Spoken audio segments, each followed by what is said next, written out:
And a happy Friday to you. It is Glenn Clark Radio. Glenn Clark, Griffin Bass, and back with us in studio this morning, Chief Grand Poobah here at Press Box. Stan the Fan Charles, good to see you, sir. Oh, we need Stan. We do need good to see you, Glenn, and good to see Griffin. I've seen you wear that sushi shirt. Yeah.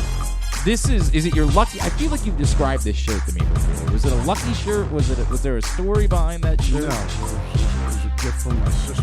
That's all there is to and it. my wife loves sushi, and it's very comfortable. You a sushi? Even when I weighed 243, yeah, it still fit.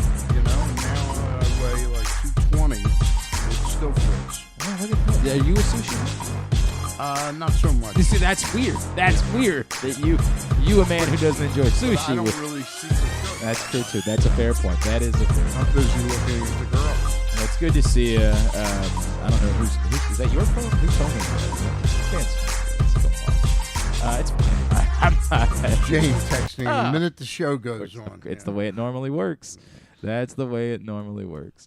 All right, coming up in a bit, Gabe Lacques from USA Today, MLB writer. He was in town this week and shared some thoughts about the Orioles, and we'll talk to him about that, the deadline, and everything Orioles related. Also this morning, our friend, I call her Saint Sonsy Gaba, got to spend a good bit of the day with her yesterday, and we will talk about that because what a day it was. She will join us as well and share her thoughts on what was a special day at the ballpark. Stan, I was sitting next to Pete Gilbert yesterday, and we were having a really good talk about the Ravens' upcoming season and everything. And then when the play happens, I don't know how people that are 10, 15, 20 years younger than me, they're instantly on Twitter. And I had my tweet deck up, but I wasn't like, I wonder who's saying what. But Pete goes, Glenn Clark this is after Trey Mancini's game-winning, icing inside the park home run that was purely magic. It really was. Glenn Clark tweeted out, "Thanks, Mo." And then I went and looked. I just wanted to actually see the tweet. So I hit on how many tweets you've done. You've done 101,000. Most of them are probably terrible in a way. Right. So I said of Glenn Clark's 101,377th, this may be his best tweet ever. It was saying I've not spent as many days at the ballpark as you have, but I spent a lot of days at the ballpark and nights at the ballpark in my life, and I've been there for some major moments. And I don't know that. In 20 years, I'll remember it more fondly than the Delman Young game or, the first playoff game against the Yankees meant a lot to me because I was there with my dad, and I never knew if I was going to be able to go to a playoff game with my father. I'd sort of made peace with the idea that I maybe never would. But I won't forget that for a very long time. My day was I watched very little of the baseball game. Spent the day with not just Sonsy, but the entire group of what we've termed the family people, some of Mo's teachers and caretakers, and some Damon Amendolara from CBS Sports, who's been so close with Mo and has gone out of his way to try to give a national audience more of the story of Mo. A lot of his listeners that were hanging out with us, and then Alex Woodward from who used to be at 105.7 was the Scott and Jeremy's producer. He came up from Mississippi to be a part of this yesterday, which was really neat. Spent some time with him, and just a lot of talking and sharing and all that, and less kind of focus on the baseball game. I thought the Orioles did a really nice job. It's a real shame about. I don't mean to harp on them, and they know they need to fix the sound system at the ballpark. It's one of their priorities with this money that's coming. Yeah. Here's to fix the sound system at the ballpark because, to your point, Stan, yes, that they kept throughout the day going back more videos, more reflections, more. I thought it was wonderful. All they did to say it's not just going to be a pregame ceremony. We're really going to make this Mo Gaba day. Right. And I was told later that the broadcast incorporated a lot of that as well. I didn't really watch any of the broadcasts yesterday, but I was told afterwards that they were doing a lot of that, coming back during innings and sharing some of the same clips and videos of Mo, and that's great. That they made it Mo Gaba Day as well. Well, it's a he was a rare bird indeed, Mo Gaba, and he loved him some Ravens and he loved him some Orioles. They gave him a lot of joy in his life, and he ended up giving a lot of joy to a lot of people. And it's really a unique, they can't have them. There's probably somebody that's gone through a similar thing in Philadelphia or Minnesota, and they could latch on to that. But it's really special, and I think the Orioles did a really nice job. Stan, I said before when Bill Ordine wrote I talked about this yesterday, when he wrote our cover story about Mo as Sports Person of the Year, I thought the story from Eric DaCosta, frankly, was a bit bombastic, and I said that. I was like, this is way over the top. The idea that Eric DaCosta is suggesting that Mo Gaba proves the existence of God or something like that. What are we doing here? Like, I was uncomfortable with it. And then I've said before, because Eric talked about specifically holding Mo's hand and what that meant. And I had met Mo and talked to Mo, but I'd never held his hand. And then we had our event a couple weeks later at Chick-fil-A Nottingham Square. And, as we were sitting there, he grabbed my hand and he held it. And for those that have, he holds on, and it's his way of connecting. It's that was his way of connecting with you, was holding your hand. And I felt something, and I'm not a very religious man. I don't know how to define it. And the word I use is different because it's just the easiest. I can't tell you that Mo Gaba was an angel. I can't, say those things, but I know that I felt something different than I've ever felt in a human interaction with anyone. And I wrote that it's the closest that I've felt to experiencing something like God. And as insane as that sounds, it makes things like what happened yesterday, you just sort of shake your head and say, look, man, I don't know. And it is absurd for me to think that if there is a creator of the universe, that person cares so badly about some Orioles game on a Thursday afternoon, right? Like, it's patently absurd to believe that, but yet I can't tell you I don't. Right. I can't tell you that I don't believe that something wasn't somehow afoot. When you see something like that occur yesterday, you just can't help it. You cannot, and I try to be as practical and pragmatic and not just be over the top. And we could sit here and criticize Josh Lau, Yeah, I mean, but I think it was out of his hands. Yeah, I mean, I don't think that he. What are the odds of that? It was like out of a movie. How he was back there, and it wasn't sunny, but it was at that particular time. That's the other amazing thing. Mm-hmm. It's almost like 2 minutes after Trey's home run. It's like, all right, cue the lights, and the sun came out. But there he is. It's like staggering under it, and it actually hit him on the face, head. Or his face, and bounded away. It was just absolutely unbelievable. And you pointed out something that I didn't really see. Is that the throw, even though it was offline? It was there. It was there. And the tag was just literally. The guy didn't try and tag. Pinto went, dove, I guess thinking that he was behind on the play. He dove towards the plate, and his glove was just sitting behind the plate as Trey Mancini ran the last 3 feet in. Right. All of it was just so unbelievable, and, it gives you goosebumps, and you'll think about it for forever, and... I got messages from people. My buddy Sam Angel was one of them who messaged me afterwards. So, I've been okay with the fact that they were going to trade Trey Mancini. Now they can't. I'm like, they're not going to change their plans because of one magical moment that happened at a ballpark. That's not going to make anyone walk in and say, well, man, he hit a fly ball to right field that should have been caught. We can't trade that guy. Well, if you ever saw the movie Miracle on 34th Street. Yeah, sure. That's what this would feel like. Is it the last minutes? Santa Claus is found. He's not crazy. Like Mike Elias convinces himself that God is on the side of the Orioles, so you can't trade Trey Mancini because you'd be pissing off the the creator of the universe. I don't think that's going to be the case at all. I don't think that their decision is going to be impacted by the fact that he hit a fly ball to right field yesterday that should have been caught. But it does, of course, speak to many of the factors that we've talked about in the discussion related to Trey Mancini and whether it really is worth it to make that move. A lot of people, it's funny because I was talking to, I had a really neat chat. I did not know Damon Amendolara, DA from CB. I did not know him at all. He came on the show earlier in the week. Right. Then he and I spent a good bit of time chatting yesterday. And he actually came down from New York. Drove down, did his show for Mix 106 yesterday, so he could really be here. Very special. It's wonderful. I mean, it's but I didn't know how much Mo meant to Damon. The Mo was a late night caller to Damon's old show before he got moved to mornings on CBS, and they developed a wonderful relationship over the years. But so I'm talking to him, and he did not. And this is the part of the thing that we forget about. To us, the Trey Mancini topic is the biggest topic there is, right? The rest of the country could care less about. He's just a guy, right? Like, he's a likable guy if you remember the story of him beating cancer, but he's not a significant player anywhere else, which speaks to why it is that I've continuously said, look, you cannot get all that much for Trey Mancini. People just don't value him as a player the way that we value him as a person. Right. But he said, really? They're thinking about trading Trey Mancini? Like, really? And I was like, well, yeah, in fact, he could be on his way to New York where you are. Like, I'm going through that conversation.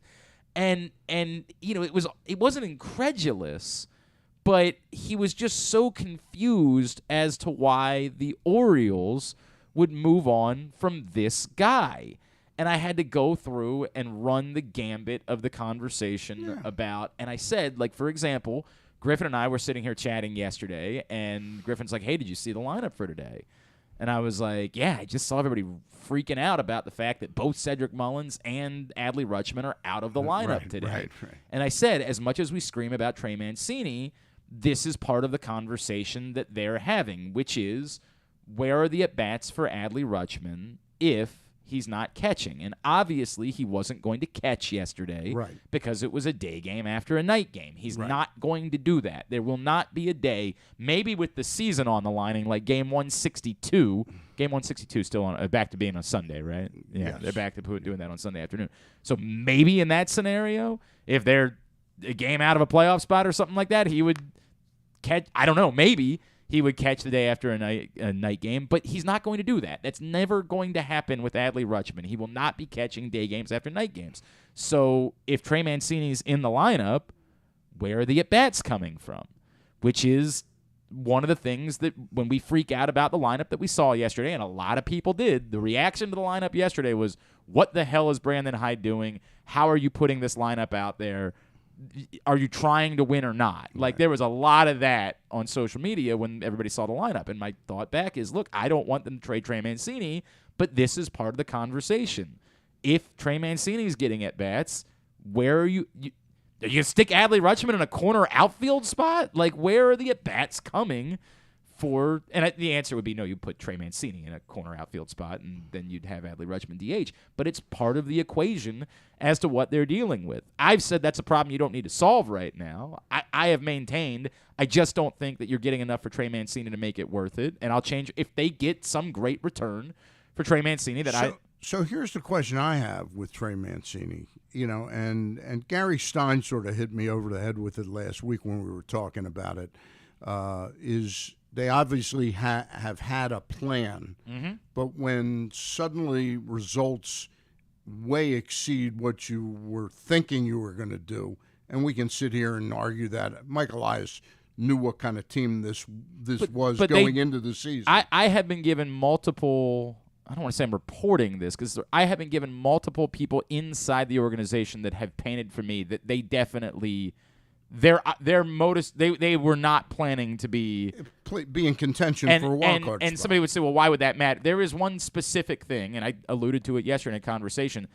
The Brandon Hyde conversation that is to be had, they were not planning on this team winning to the point where you have to start talking about extending Brandon Hyde. That was not part of the plans for this organization. They've got to reconsider where they're going based on how they've so sometimes events on the field, it's the same thing in a battlefield. Events change course. If Russia's coming at the right flank and you got all your protection on the left flank, you got to alter the plan.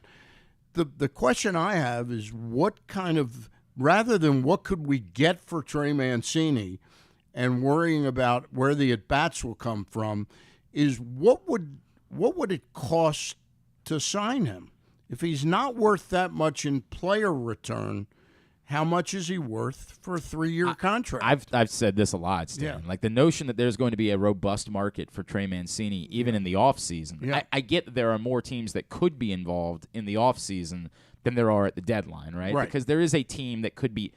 The Red Sox would not be likely looking to add parts at this point. Right. But in the offseason, they might be looking for one more bat. Yeah, they're going to lose J.D. Martinez, who makes, I think, $25 million. Right. And if they can sign Trey Mancini to a 2-year, $30 million or $26 million contract, they might be more inclined to do that. Maybe. Yeah.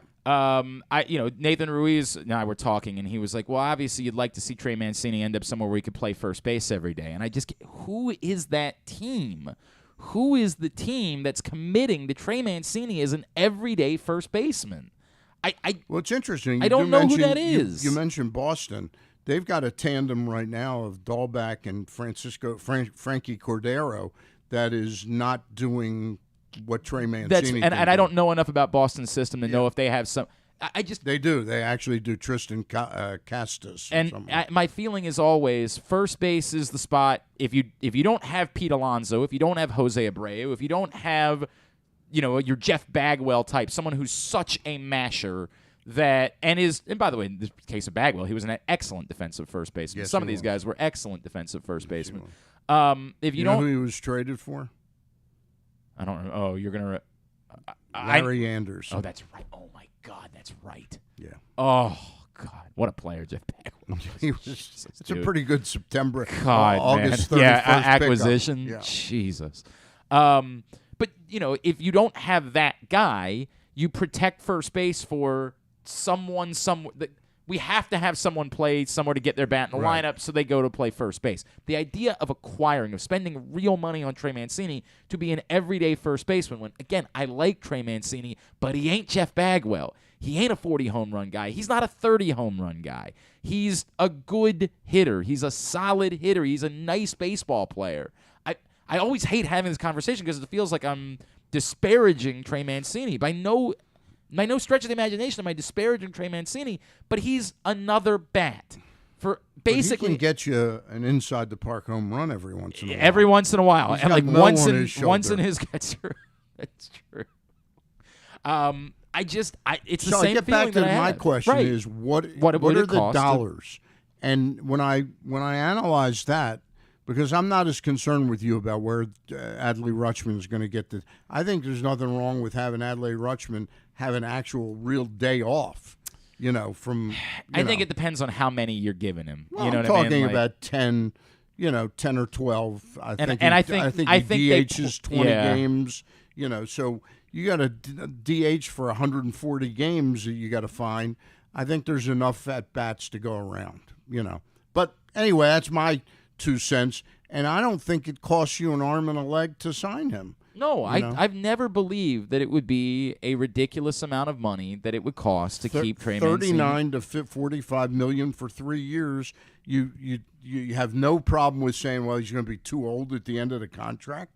Trey Mancini, who's had this cancer scare, gets to have a nice, what do they call it, nest egg for him and Sarah to have kids and have a great family and live. Nothing wrong with $39 million over 3 years. I mean, $42 million. I would, and you get to be in a place where you're beloved. Exactly. Yeah. Whereas anywhere else you go, you're just a guy. Yeah. And I hate saying that because it's Trey Mancini that we're talking about. But Trey Mancini in San Francisco is just another guy who shows up, who's just another player that's on the team next year. Oh, yeah, I didn't remember he beat cancer. That's neat. Cool. What's he? And when you're hitting 250 in the middle of May, people are saying, why the hell did we spend $15 million on this guy? There's no equity there. And then when he's like 55 years old and people that are still around won't know who Boog Powell was, you have Mancini's barbecue. That's you know what? I mean, there is he could have that type of life here in Baltimore forever because that's the way that he's beloved here. Tuesday is the date, and we're going to talk more. I fell in love with this baseballtradevalues.com. It was pointed out to me yesterday that I can go. I got to check. It's baseball. Baseballtradevalues.com.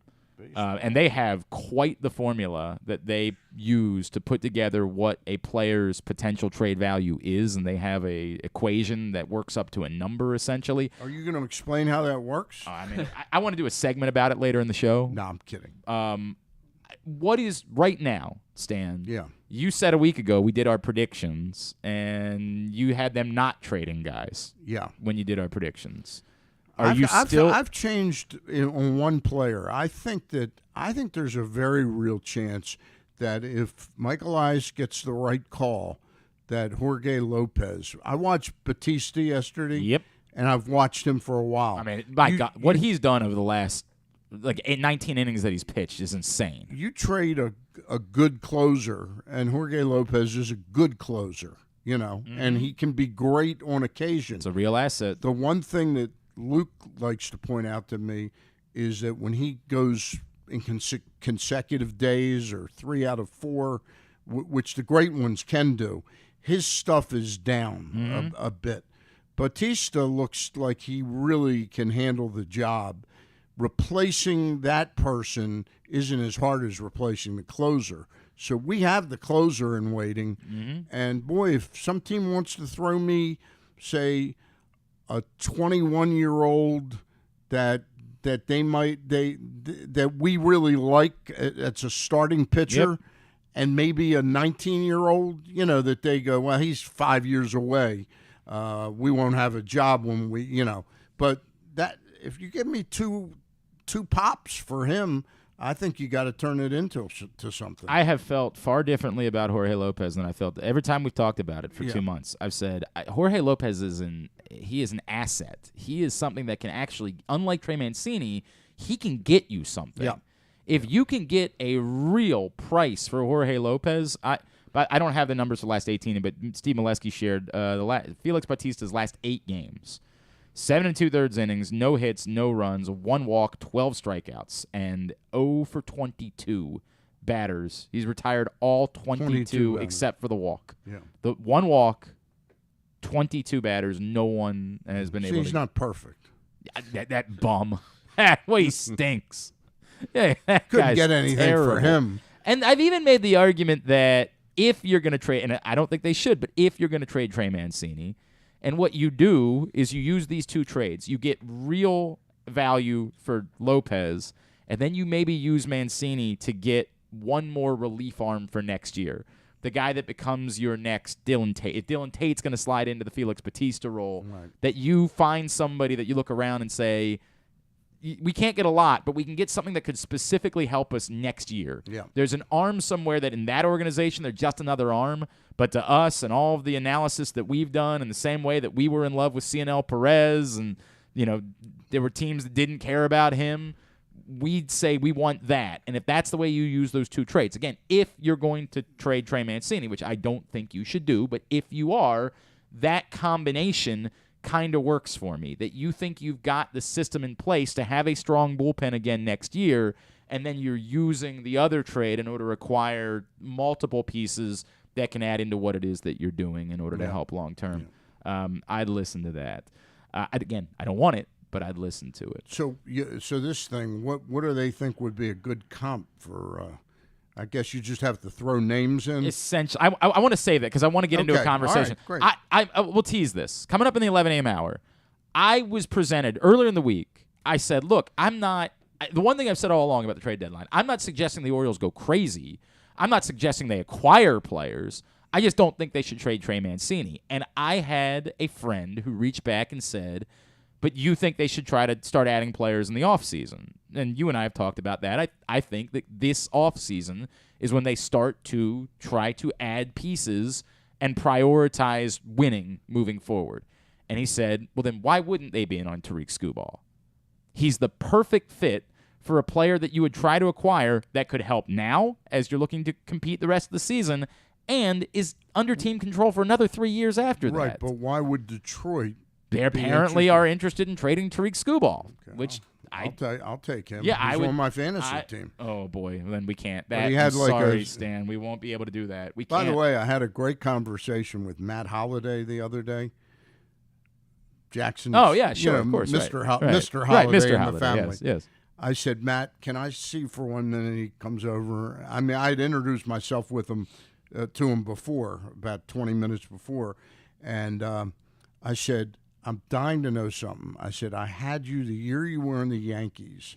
I had you on my team. And June 1st rolls around, and I said, I look like a genius. I said, what the heck No, because I remember specifically, all of a sudden he wakes up, and he's sort of dizzy, and he's got fatigue, and they just said they don't know his day-to-day. Yeah. I didn't know that. Yeah, the virus that's in the herpes family. Jesus Christ. And it's just, he said it was, he goes, I had real trouble for like a couple of years. Wow. And I go, well, I apologize. Yeah. He goes, you're the guy. Yeah, it's your fault. Exactly. Got 4 prospects in a deal to Detroit for Tariq Skubal, and I'm telling you, it's a trade I would make. You can talk about it, but we're going to save that for later on in the program. Today's show brought to you by your local Toyota dealer, buyatoyota.com.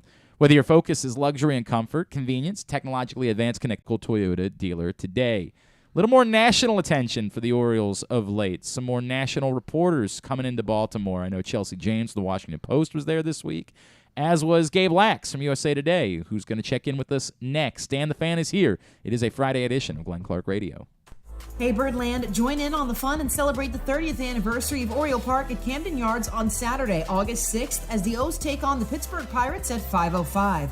The first 15,000 fans 15 and over will receive a 30th anniversary Oriole Park t-shirt. Then stay post-game for the Birdland Summer Music Series presented by Miller Lite I Love the 90s concert, featuring Drew Hill with a special Smash Mouth. Tickets start as low as $15 at Orioles.com/tickets.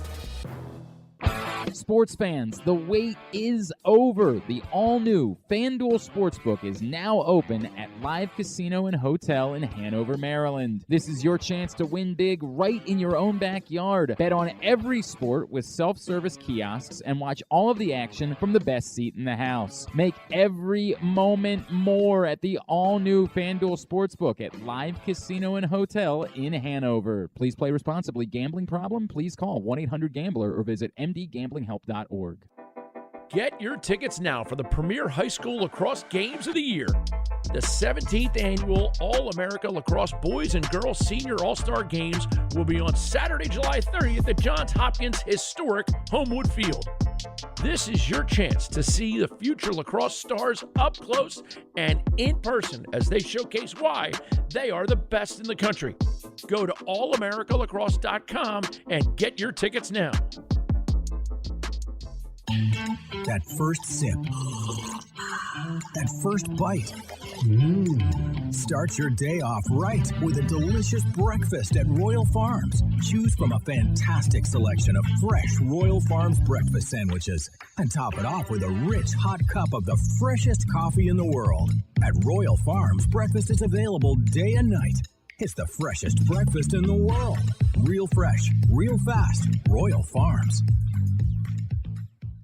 Summer is in full swing, and so is the summer seasonal menu at Glory Days Grill. Start with the opener, flash fried pork belly with their popular Korean No. 2 sauce. And try their South Carolina barbecue chicken, or backed by popular demand, the lobster roll with grilled corn. Also try the irresistible crab and lobster fries, or the very berry salad with chicken. And for dessert, the Cracker Jack sundae with a waffle, ice cream, and Cracker Jacks. This menu will be gone.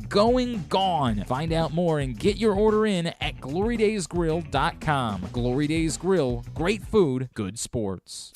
The 2022 baseball season is in full swing, and the future is brighter than ever for your Baltimore Orioles. I'm Paul Valley. And I'm Zach Goodman. And together we bring you the Bat Around every Saturday from 10 a.m. to noon with everything you need to know about the Orioles and baseball as a whole. From veterans like Cedric Mullins, Austin Hayes, and Ryan Mountcastle, to young stars like Adley Rutschman, Grayson Rodriguez, and DL Hall. We've got you covered for every game, every pitch, and every debut. You can watch us at youtube.com/PressBoxOnline and Facebook.com/PressBoxSports, or you can listen at PressBoxOnline.com/radio. So join us live on the Bat Around every Saturday from 10 a.m. to noon right here at PressBox Sports. It's statistically proven that the show sounds better if you're not wearing pants. Like me. Right now. You're listening to Glenn Clark Radio. Back in here on GCR, Stan the Fan is here. Stan, I know you had to play Switcheroo last night for your show. Yeah, we had promised and been counting pretty heavily that Mike Locksley would be there, but I understand his wife wanted to take him out for dinner. Oh. And no, I'm just kidding. I know. No, suddenly Dustin. I didn't know we were doing. If we were going to be awkward about it, if we were we're not going there. All right. Dustin Simonovic texted me like 2 nights before saying, because he knows I've worked about 4 months to get, Coach on, and I have a good relationship with Coach Locksley. And he says he's got a schedule conflict now. So I don't know what it is, but I'm sure it was more important than being on with us. And I mean that not negatively, I'm just saying. So we'll get him on again. We ended up having Mike Liber on, who has elite tournaments and elite sports promotions group. Yep. He's the person who he was the promoter for the soccer match between Everton and Arsenal. Yeah. So there was that, and then you and Ross had a good show earlier in the week. Both those shows available right now at facebook.com/PressBoxSports. Yep. We've got a good show next Monday at 2 o'clock in the afternoon. Okay. Because we've got that Locksley BBQ at night, in the evening. We're going to have Tim Kirchin on. The great Tim. Oh, I actually think he's supposed to be on with us on Monday morning, too. That would figure. It's good. That would figure. The more the merrier.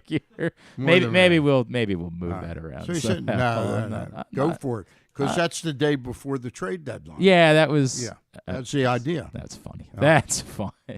All right. Well, you know what? It'd be 2 great conversations. Is what it'll be. It'll be 2 great conversations. Let's have a great conversation right now. As I was saying, Orioles getting a little more national attention and a few more stories being written about what it is the Orioles are doing, and national reporters making sure to spend some more time in Baltimore. One of them is Gabe Lacques from USA Today, MLB writer, who is with us now here on GCR after he spent some time at the Orioles this week. Gabe, it's Glenn, Stan the Fan, Charles, back here in Baltimore. Great to chat with you as always. Thank you for taking the time for us. Hey, I appreciate coming on before the Hall of Famer rather than after, so you guys lined it up well. Right. Gabe, you want us to say future Hall of Famer, Gabe Lacques? You want us to go now, that there you go. Oh, goodness. Wow. Yeah, wow. a lot. That's a high bar. I need you guys to pump me up on that one. Yeah. Right. Gabe, I'm going to dumb it down. What do you make of how this has happened? How do you explain what's going on in Baltimore this season, where even internally the Orioles had no thought that this is where they might be heading into the Major League Baseball trade deadline?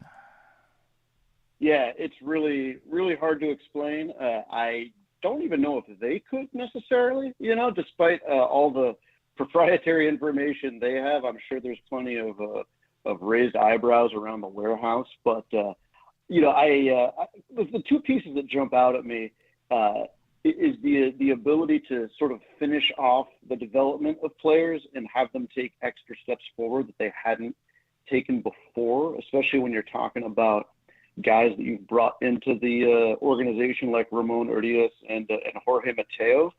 And then the bullpen, obviously, is such an amazing piece. And I think that part of it is really encouraging for Orioles fans for the long term because, ideally you'd put these guys in a cryogenic freeze of some sort, and it would just be the bullpen for the next 5 years, and they would dominate. It'd be incredible.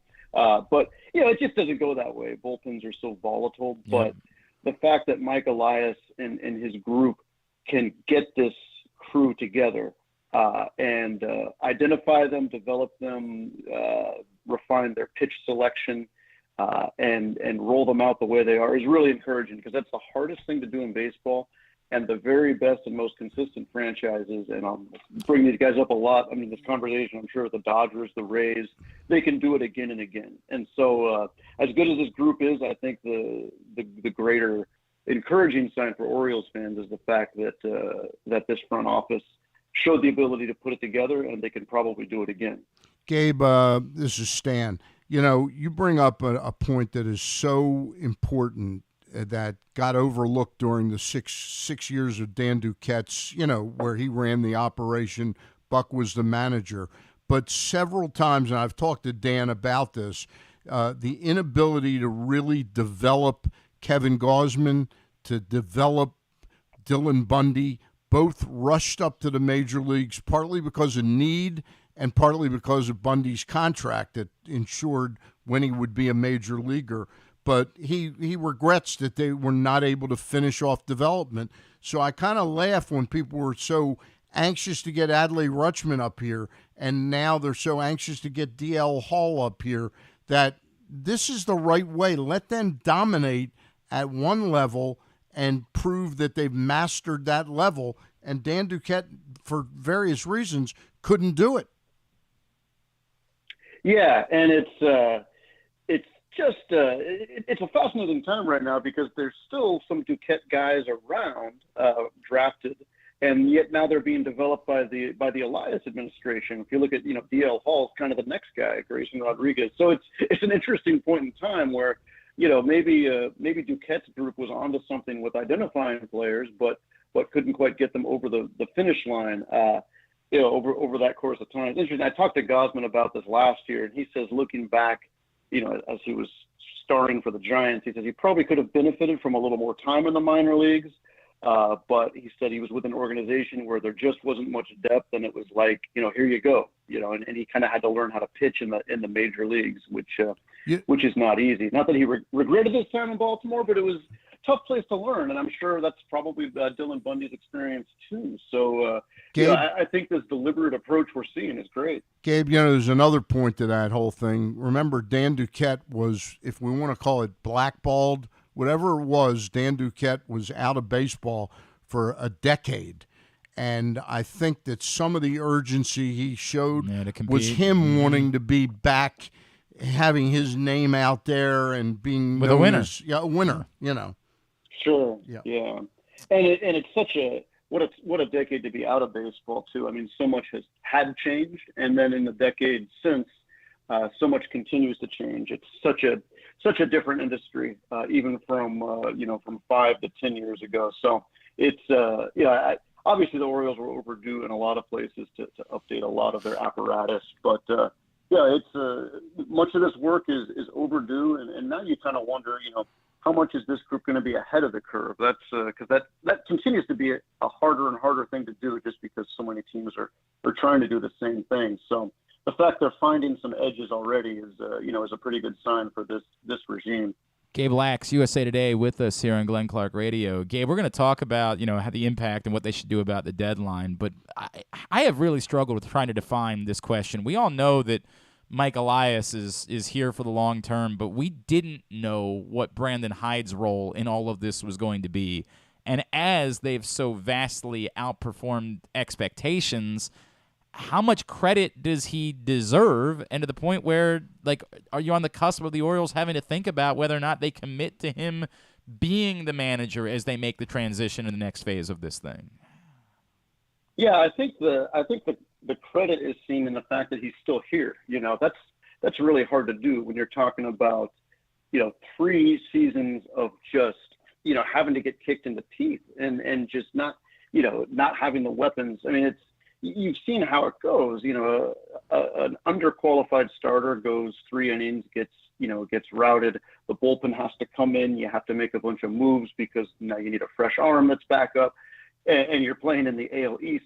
So I kind of refer to what they've been going through as a tunnel. They were in that tunnel for 3 years, and it feels like you're never going to get out of it. So, I give Brandon a lot of credit for just maintaining sanity. I mean, everybody, to a man, they all say he's been the same guy in the good times and the bad, and that had to be really hard. In addition to 2020 managing a pandemic, 2019, 2020 having to handle the Chris Davis situation of just rolling them out there and having to accept that dead spot in the lineup for so long. That's a lot of mitigating factors. And so for him to kind of come out the other side and not have people kind of sniping at him or whatever, I think that speaks really well. Just the fact that he was able to keep things, on pace and actually see That's a players really good develop, point. Under his regime. Yeah, it's been fascinating to watch. It's not something I've spent a lot of time thinking about, but my God, everything. Well, most of the time, the guys that are brought in for the rebuild are not there to 100%. cap it off. 100%. And it'd be easy to lose your nerve in those circumstances. And we've seen it from a lot of Orioles managers in the past where just you go through so much and at some point it just starts to show. Like, you can't hide it anymore. The cracks start coming out. There's noise in the hallway in a press conference, and you just can't. My God, it's all too much, Like, it just. And Brandon Hyde, for whatever reason, as much crap as he was dealt, really stayed large. I mean, there were moments where he would flip out about a call on the field or something like that, but that's the job of being a manager. Publicly, Brandon Hyde continued to compose himself and maintain all of the nonsense that he was dealing with in trying to shepherd this team through what has been, to your point, a very difficult few years. Brandon Hyde went through this when he was with the Cubs because he saw Rick Renteria get the shaft. Right, and I think that probably speaks really well to, the manager and front office being on the same page as much as they possibly can be, where the general manager is very clear, like, look, this is going to be difficult. Look, we're not. I mean, and it's a fine line because you don't want to say you don't care about wins and losses because it's always the manager's job to compete to the hilt and not get his guys used to losing.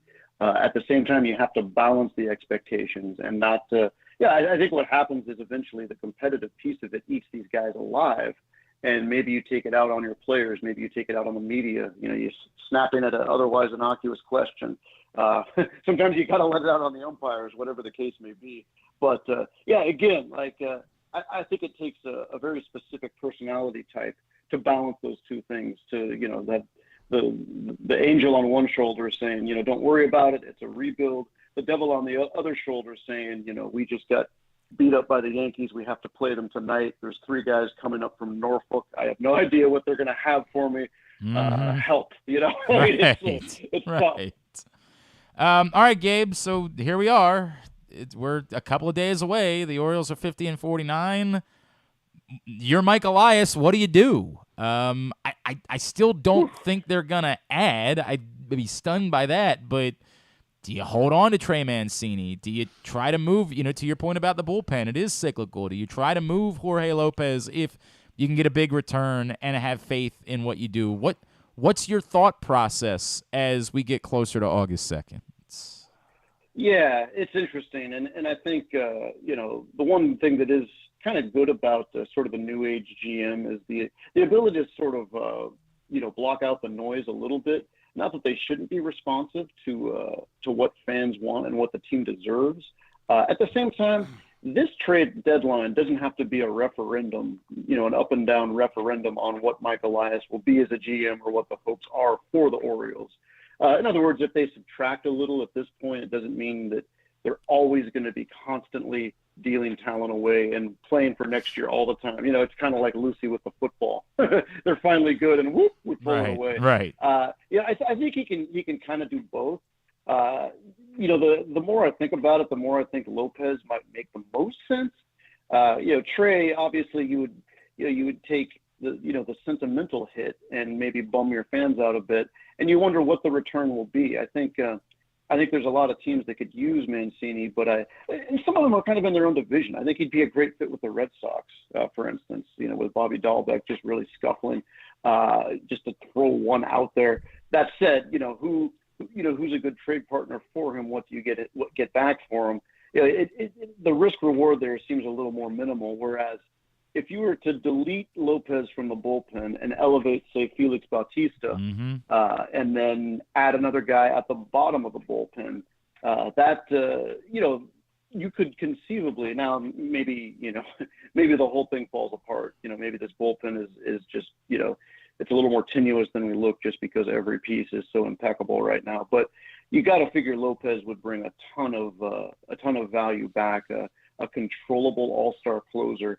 When every major contender, and we're talking the biggest of boys, the Dodgers, the Yankees, the Cardinals are always in there, the Astros, you name it. Everybody always needs another reliever. So you think about the bidding that could go on for him. You think about the value given his stuff and given his controllability. You could really get something for Jorge Lopez, and then then you don't have to worry about potential regression with him over the next couple of years. Not that anybody's expecting it, but it just happens.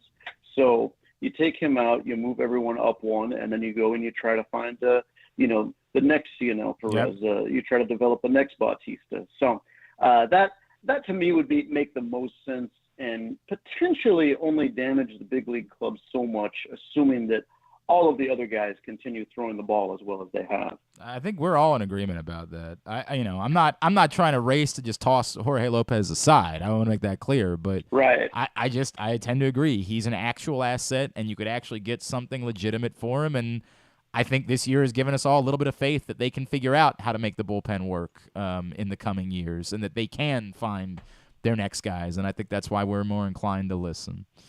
Gabe Lacques. Right. It'll be really interesting. Oh, no doubt. Oh, it's a very interesting, especially like if they go and sweep Cincinnati this weekend and suddenly they're, let's just say they're back within 2 games of a playoff spot, a game of a playoff spot at that point. Phew. Oh, boy.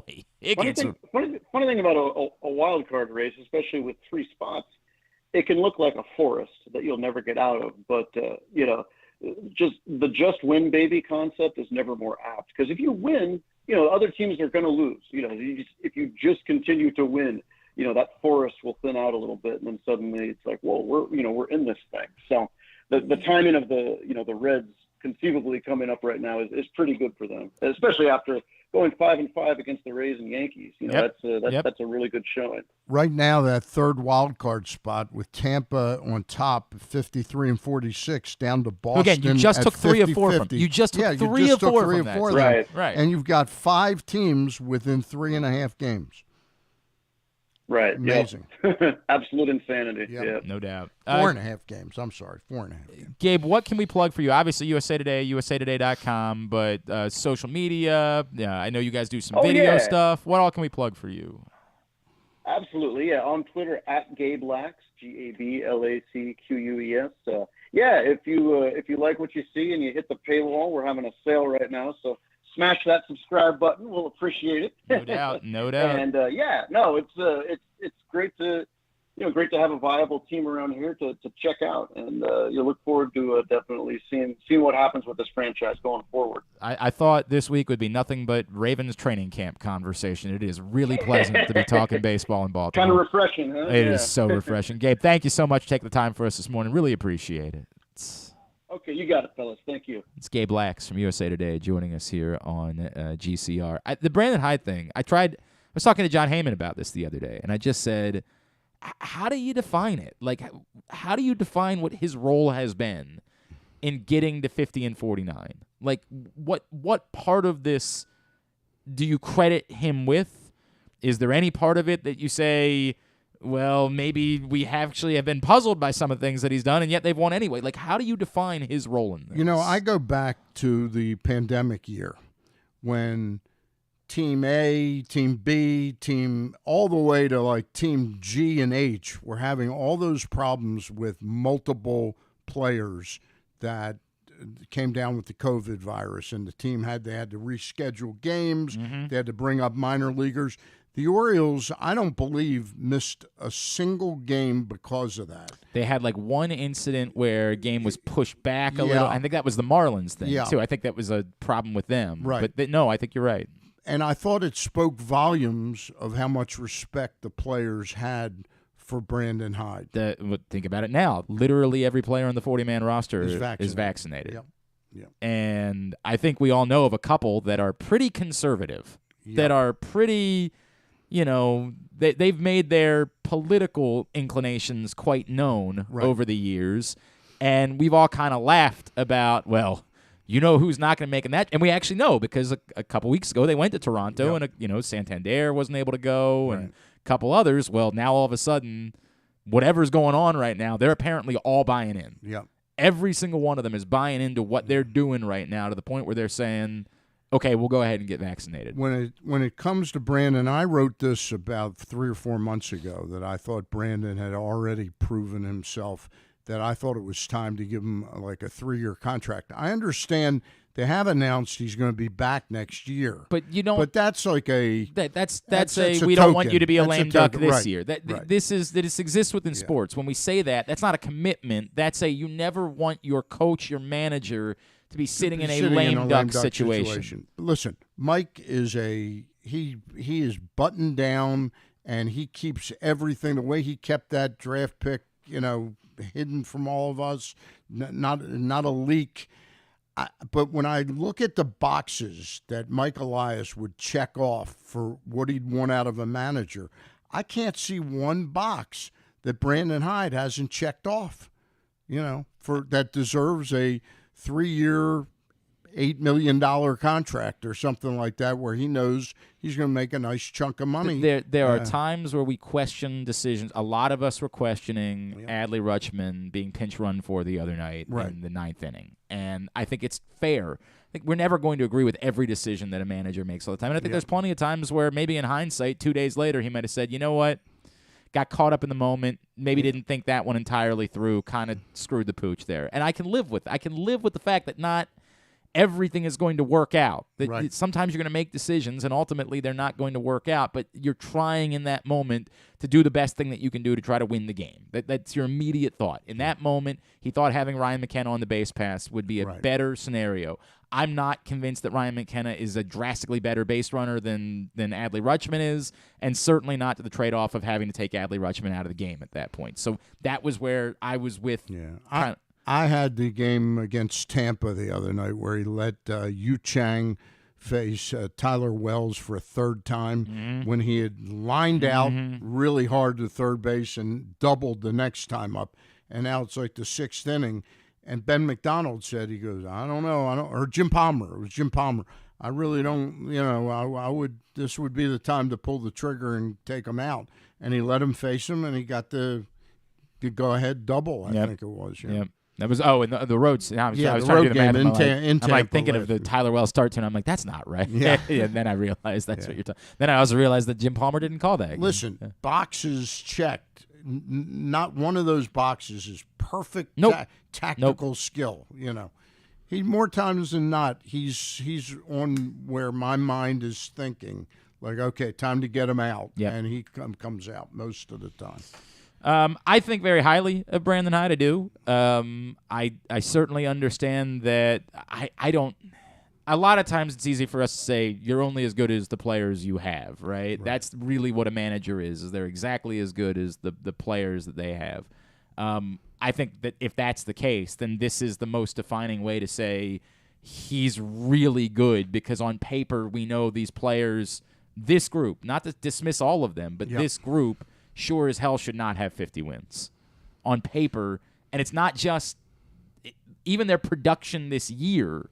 They shouldn't have 50 wins. This is not a high-level offense. This is certainly a staff that has outperformed any expectation you could possibly have for them. Talk about the guy who deserves a long-term Chris Holt. contract. Chris Holt. My God. And whomever is using the analytics and the spin rate teaching and all that, they've done a masterful job with these pitching. It's purely insanity.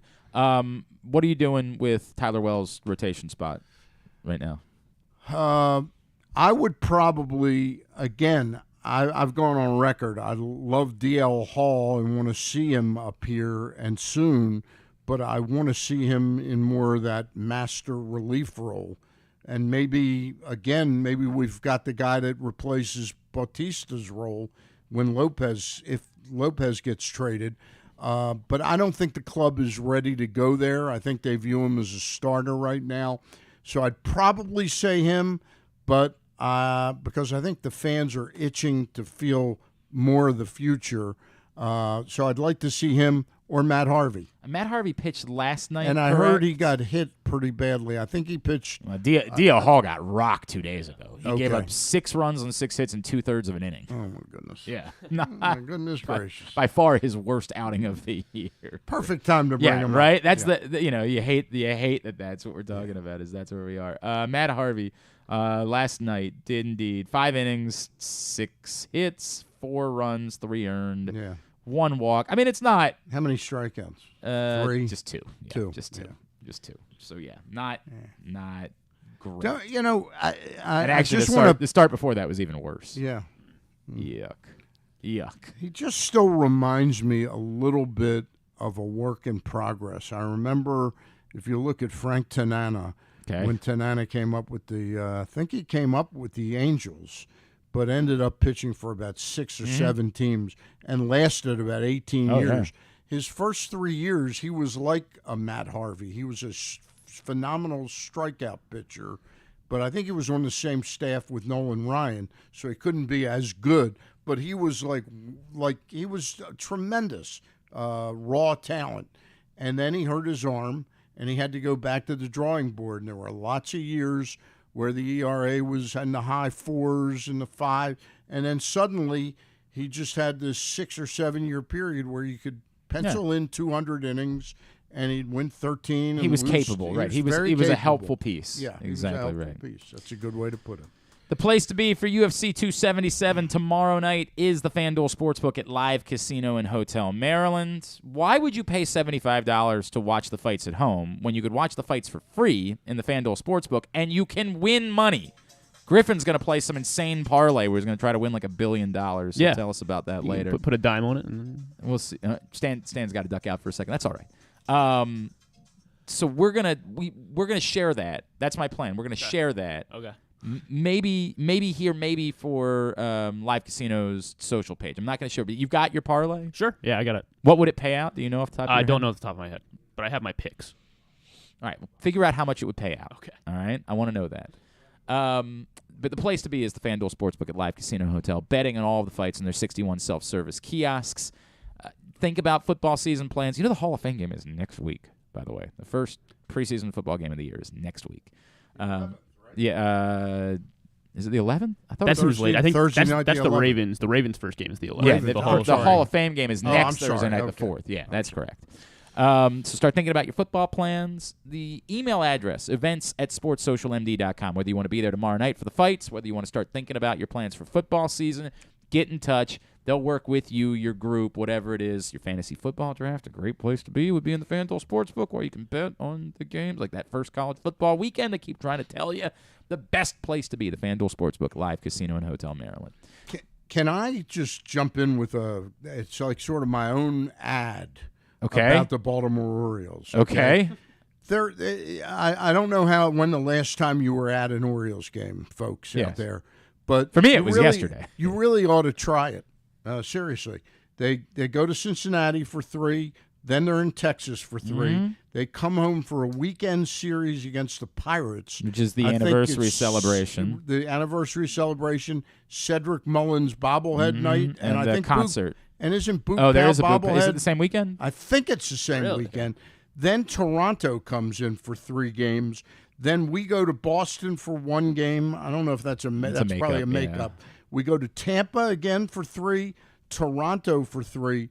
Then Boston comes here for 2, and then the Sunday night, that game against Boston is in Williamsport at the Little League World Series. And then they've got 3 more against the White Sox to close out the month of home games. So there are 3, 6, 9, 12 home games, and I guarantee you tickets are still easy to get. Won't always be that way, but plan on getting out to a game. I keep thinking about that Labor Day. I've created this Labor Day scenario in my mind all year where we have a game that matters against Toronto. Right. It's Labor Day in Baltimore. Everybody wants to be there. There's 30,000 plus at a Labor Day baseball game, and it just feels electric. And boy, it's. By the way, the Boog Pal is actually on August 20th. Okay. That's the date. Sorry about that. That's okay. The Boog Pal giveaway is 20th. But yes, to your point, that first weekend back, Friday night, the Cedric Mullins bobblehead, and that's August 5th. And the 6th is the big 30th anniversary. Yeah, they're doing a T-shirt giveaway. Then they're doing the concert afterwards with Drew Hill and Smash Mouth. And then Sunday is just a kind of a game. It's not a huge promotion, but it's a big weekend to try to get to the ballpark and celebrate. Support the orange, man. Support the orange. No doubt about it. All right, hour number 1 of today's show in the books. Stan the Fan Charles is here with us in studio on a Friday edition of the program. A rumor that we might be joined later on this hour by Mike Sando from The Athletic, who, of course, wrote the quarterback tiers story earlier in the week that had the anonymous defensive coordinator quote in there that everybody got all worked up about. There's a rumor he might join us before the show is over. The defensive coordinator? Not the defensive coordinator. Not willing to put his name to it. How about don't we have subpoena power?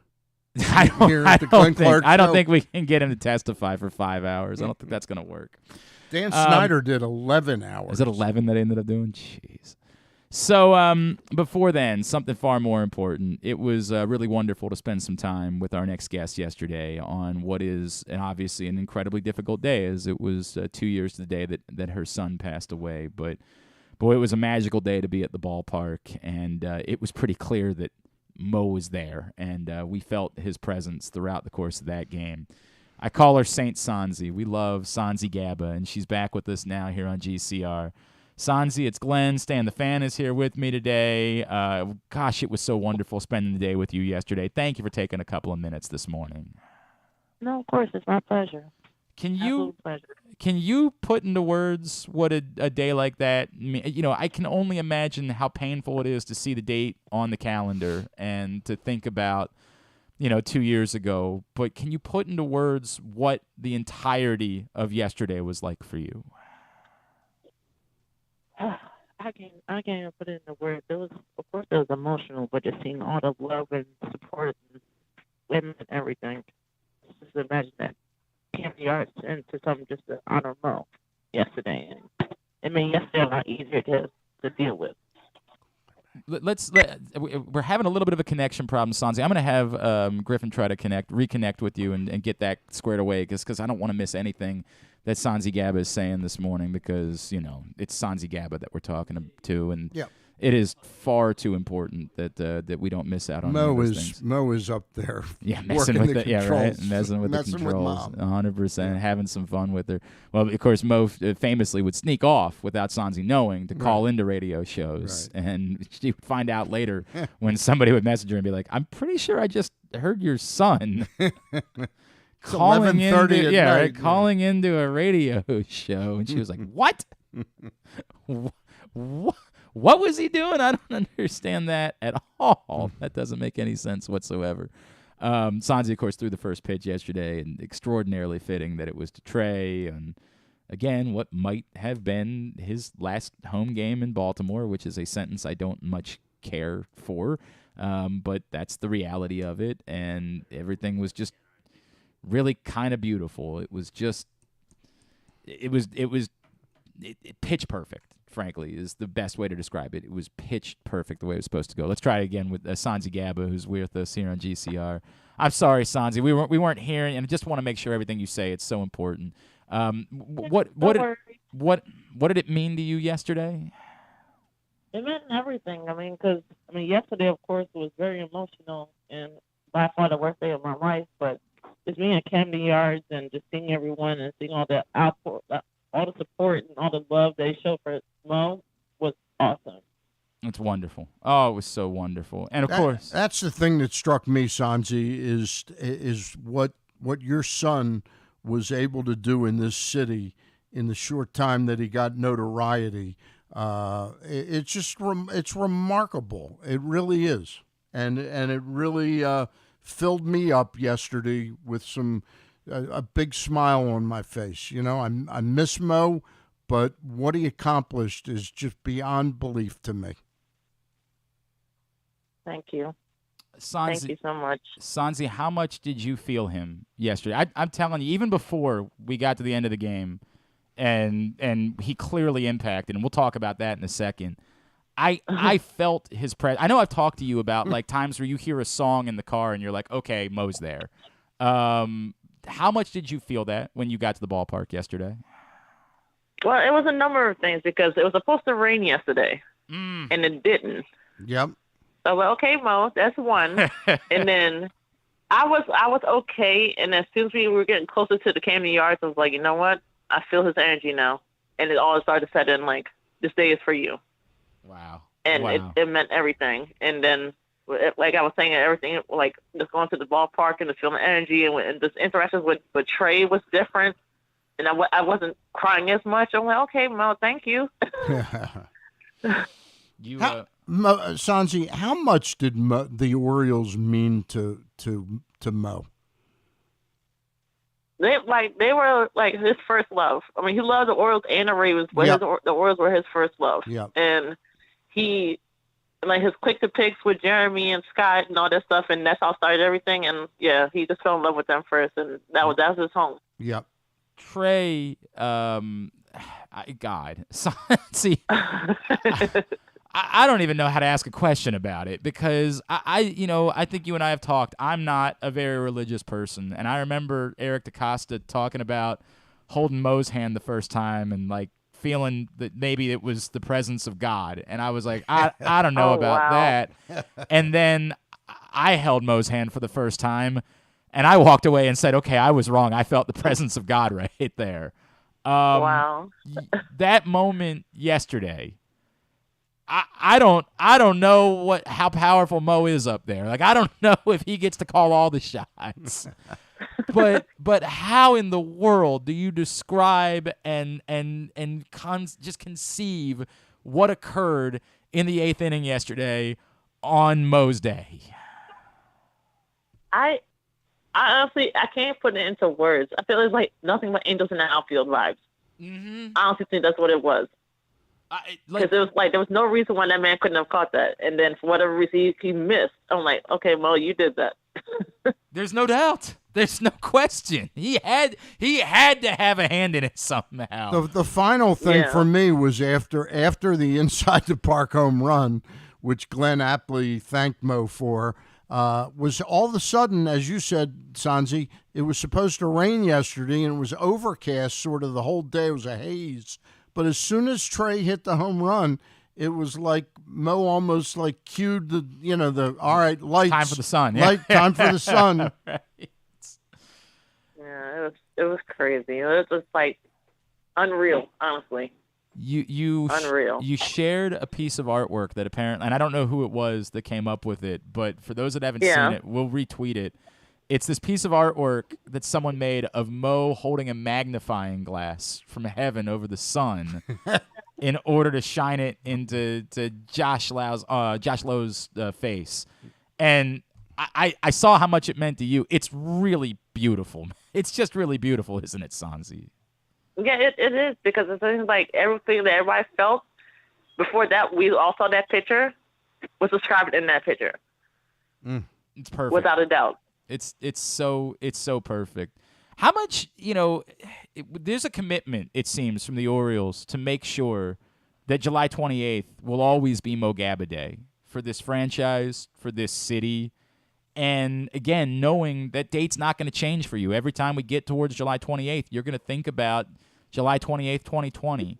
How much does it help to see that there's been a commitment from the team to say we want to keep making sure that July 28th is permanently a celebration of Mo forever? It means, honestly, I didn't expect him to continue this even after his passing. And for them to continue to do that and make it a whole day at his favorite place on earth, I can't thank them enough. Honestly, I can't thank them enough. You're giving me goosebumps right now, Sonsy. You're legitimately giving me goosebumps. And the other thing that jumped out to me, and I spent a lot of time, all of us were spending a lot of time together. I spent a lot of time with Damon, and the amount of time and effort that was put into trying to raise money and attention for the Johns Hopkins Children's Center as part of all of this. I know how much that has meant to you and the Radiothon over the years and Mo. How important has that been for you that as part of celebrating Mo, the team, the city, media continues to lift up the Johns Hopkins Children's Center in the process? That's one thing that meant everything to him above all else, and it's any way that he could find to help somebody else. Hey, I'm going to continue any way I can. And for everybody else to jump on board with that, I couldn't ask for anything else.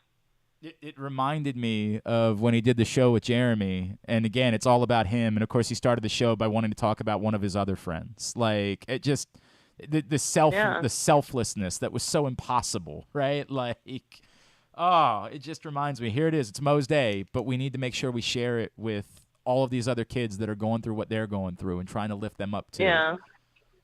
Yep. It's That was Mo. It's pretty special to think about. All right, so if it was Trey's final at bat at Camden Yards, it's probably about the greatest final at bat you could ever have. But yeah, it's like a storybook ending.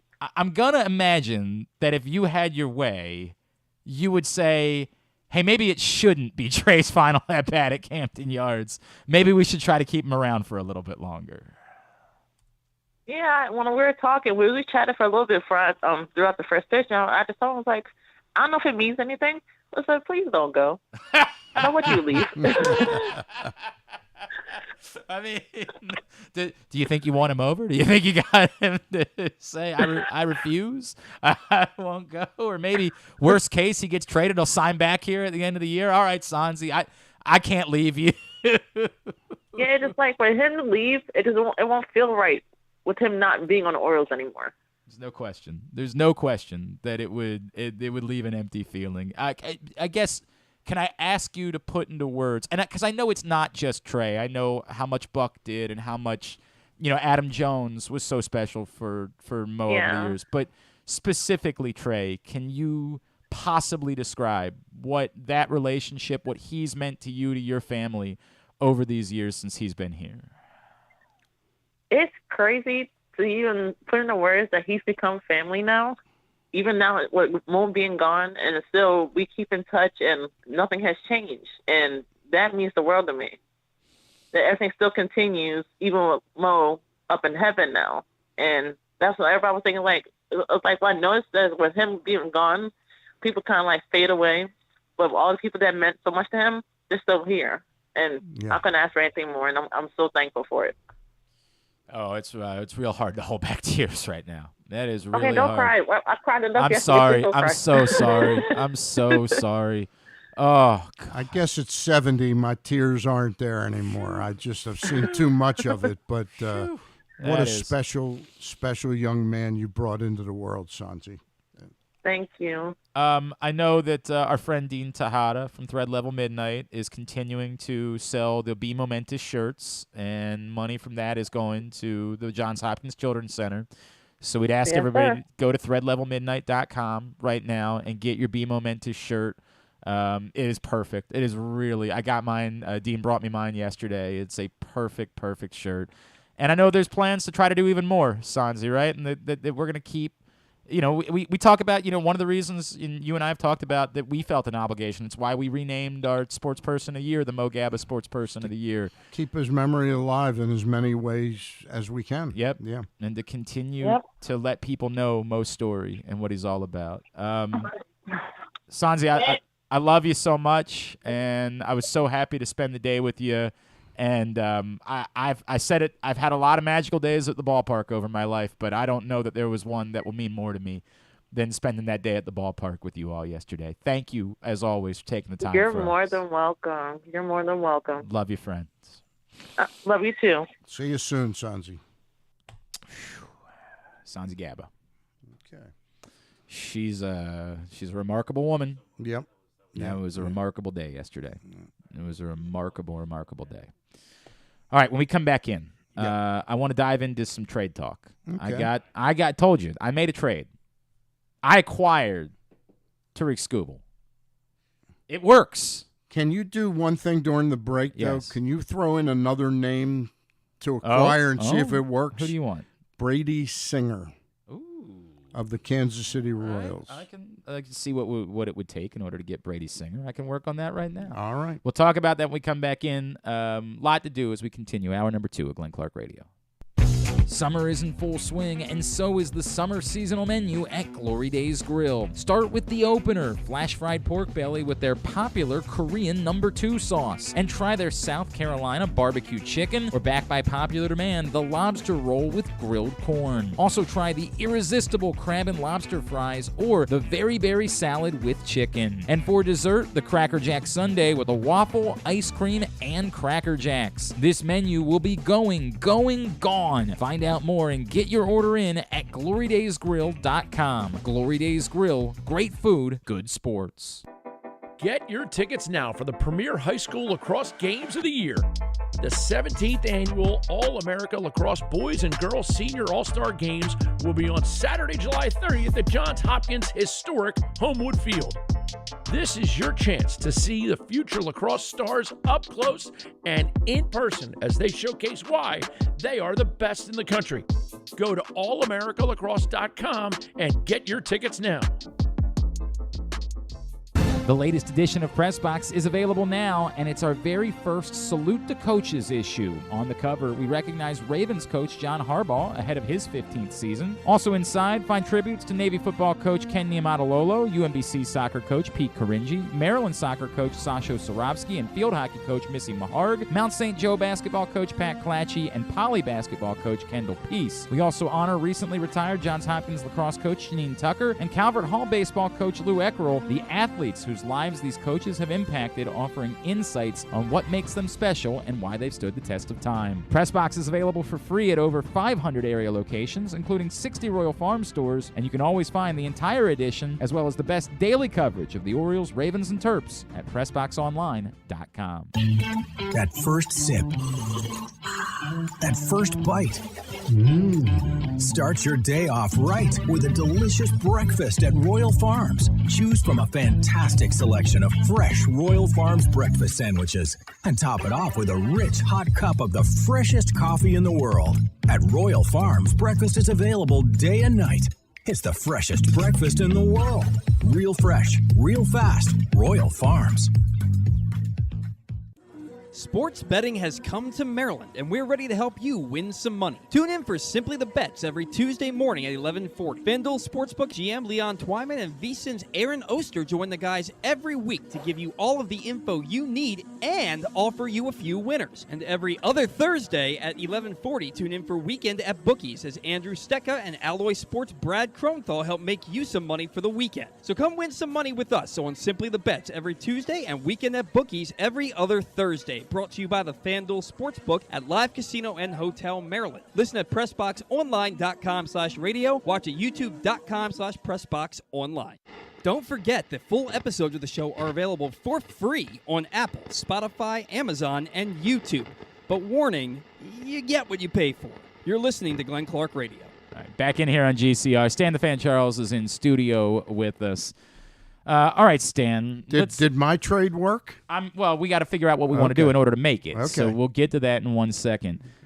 Today's show is also brought to you by. Oh, this one's brought to you by. You know what? Hang on, I'm going to save that because we just did all those. Right. So I'll save that for a second from now. You want to trade for Brady Singer? Yep. Here's the deal. Okay. Yesterday, it came up in conversation on the show.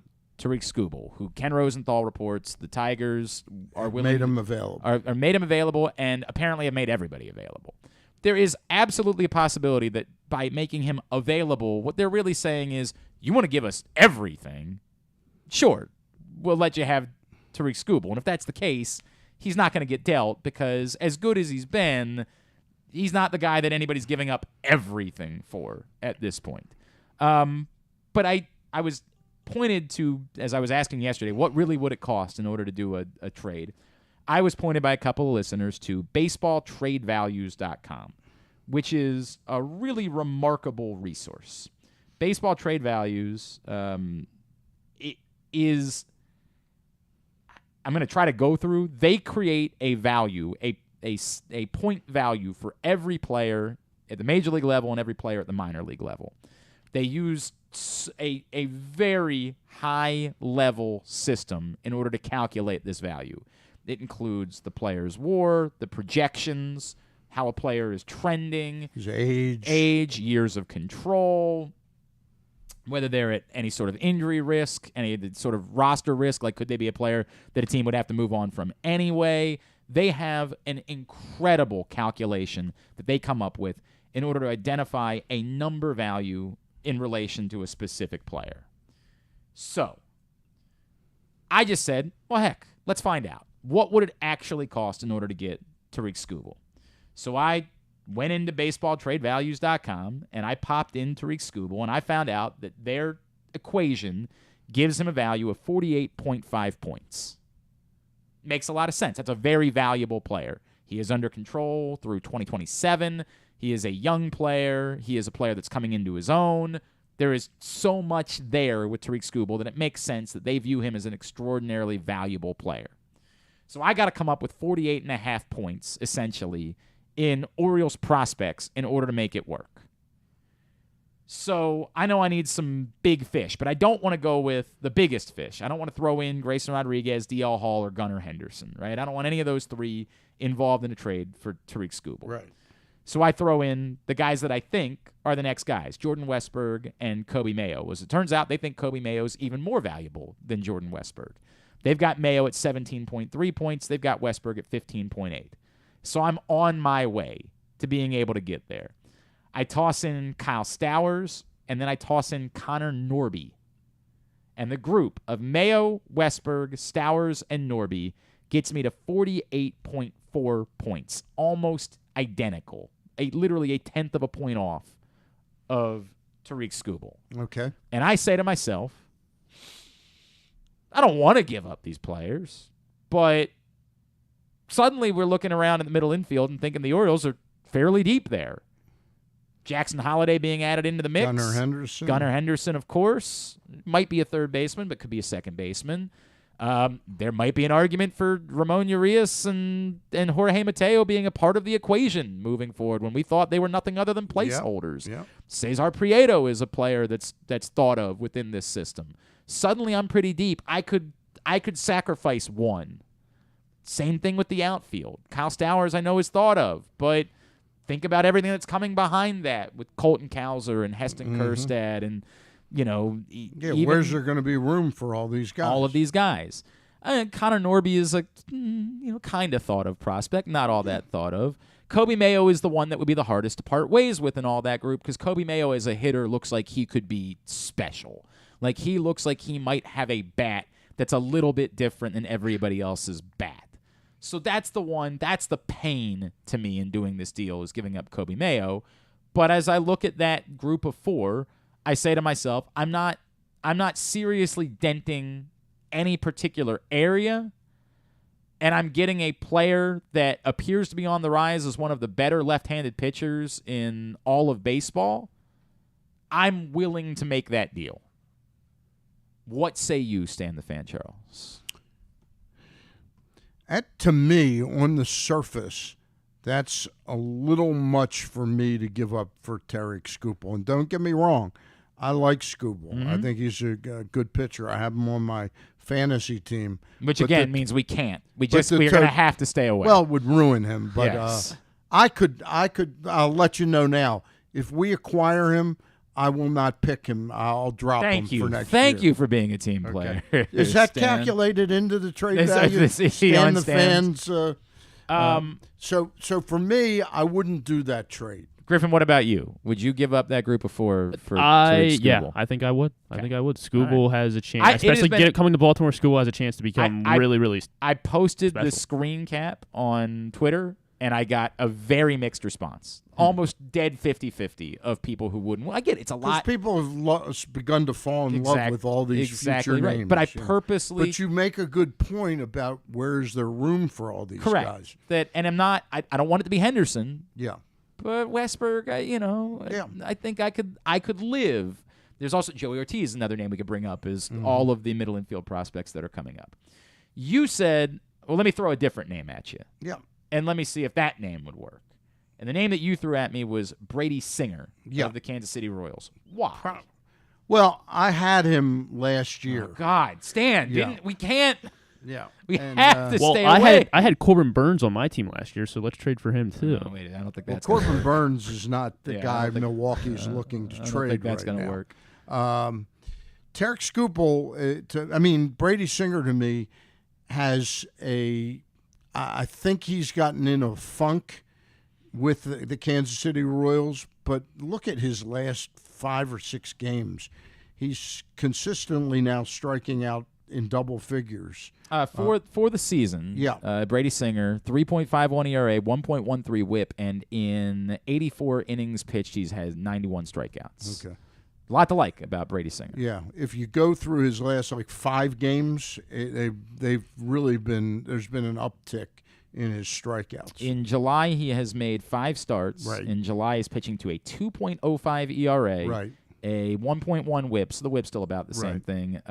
42 strikeouts in 30 innings. Yeah. Yeah. I thought it was even a little more. The last 2 starts have been 22 strikeouts One over of his the last 2 big starts. problems Brady Singer has, believe it or not, and it's a rarity, he cannot field his position well. It's interesting. He makes a lot of throwing errors, rushing to get a bunted ball and trying to get outs.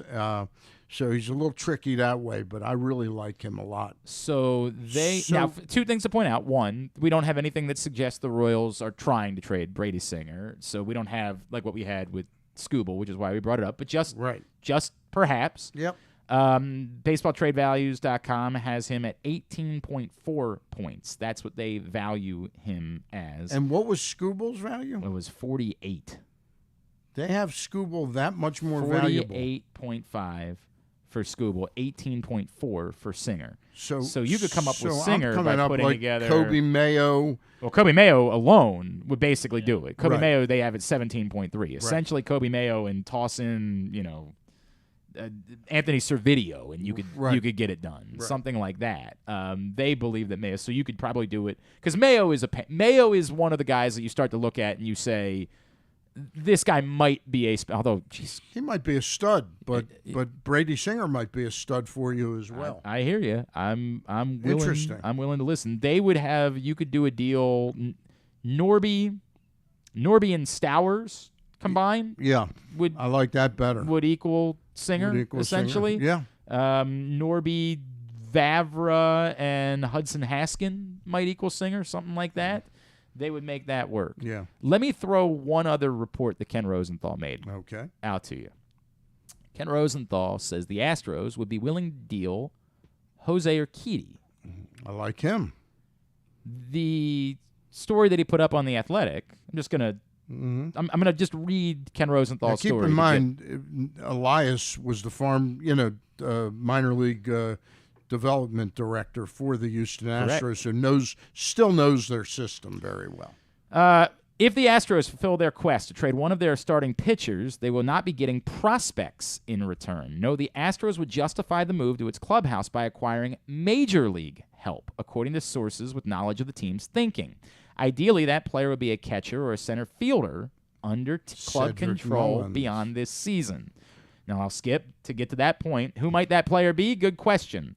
The trade market is not deep in catchers or center fielders. The obvious potential targets, Orioles center fielder Cedric Mullins, Pirates center fielder Brian Reynolds, Athletics catcher Sean Murphy, do not play for teams hell-bent on making the playoffs.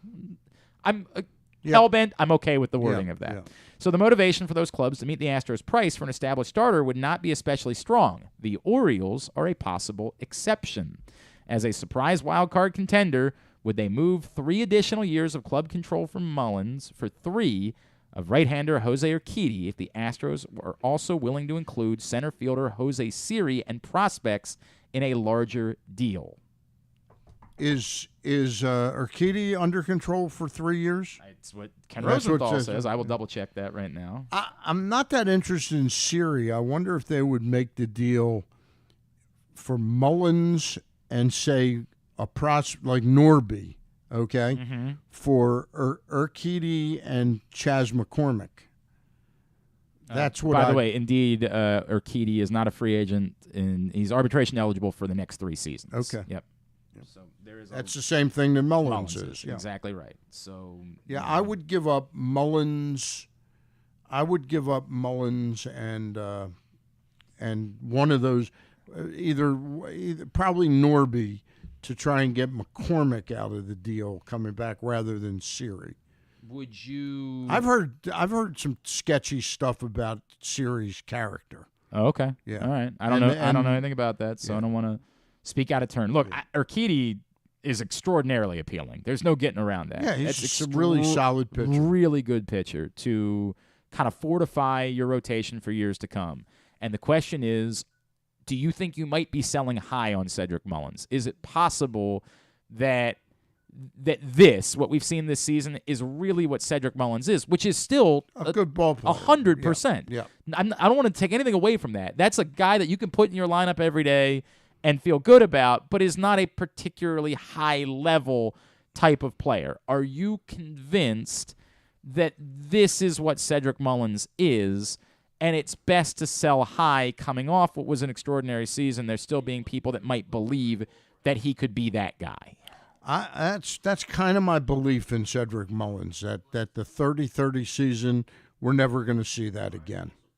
I thought it was, and by the way, I think it's unfair to judge him by that standard too, right? Like correct. 30-30 is ridiculous. Could he be a 20-20, 20-20, 25-25 type of guy, something like that? I don't know. I always thought 30-30 was absurd, right? Like it was just almost ridiculous that he ever had that type of season. But to me, this does feel like more of what Cedric Mullins is, which again, can be in the lineup every day. His arm is not terribly strong, although he made a hell of a throw the other night back to first base. Not a very strong arm, but he covers a lot of ground. You're okay with him being your center fielder until you have a better option. Yep. But if he can land you a top of the rotation type of pitcher, it's interesting that they deem center field. Do we have the guest? Yeah, we're going to join by Mike Sando in 1 second. Go ahead, you can finish your thought. Just real quick. Jake Myers was going to be their center fielder of the future. Mm-hmm. He had shoulder surgery. He tore his labrum in his throwing arm, I think. He's back now, but he's hitting 220, and they probably feel that he's not going to be fully himself this year. Interesting. Well, look, we'll see. It's one that Ken Rosenthal put out there. We'll continue to monitor. Speaking of The Athletic, that's, of course, where you can read that report from Ken Rosenthal about Jose Urquidy and Cedric Mullins.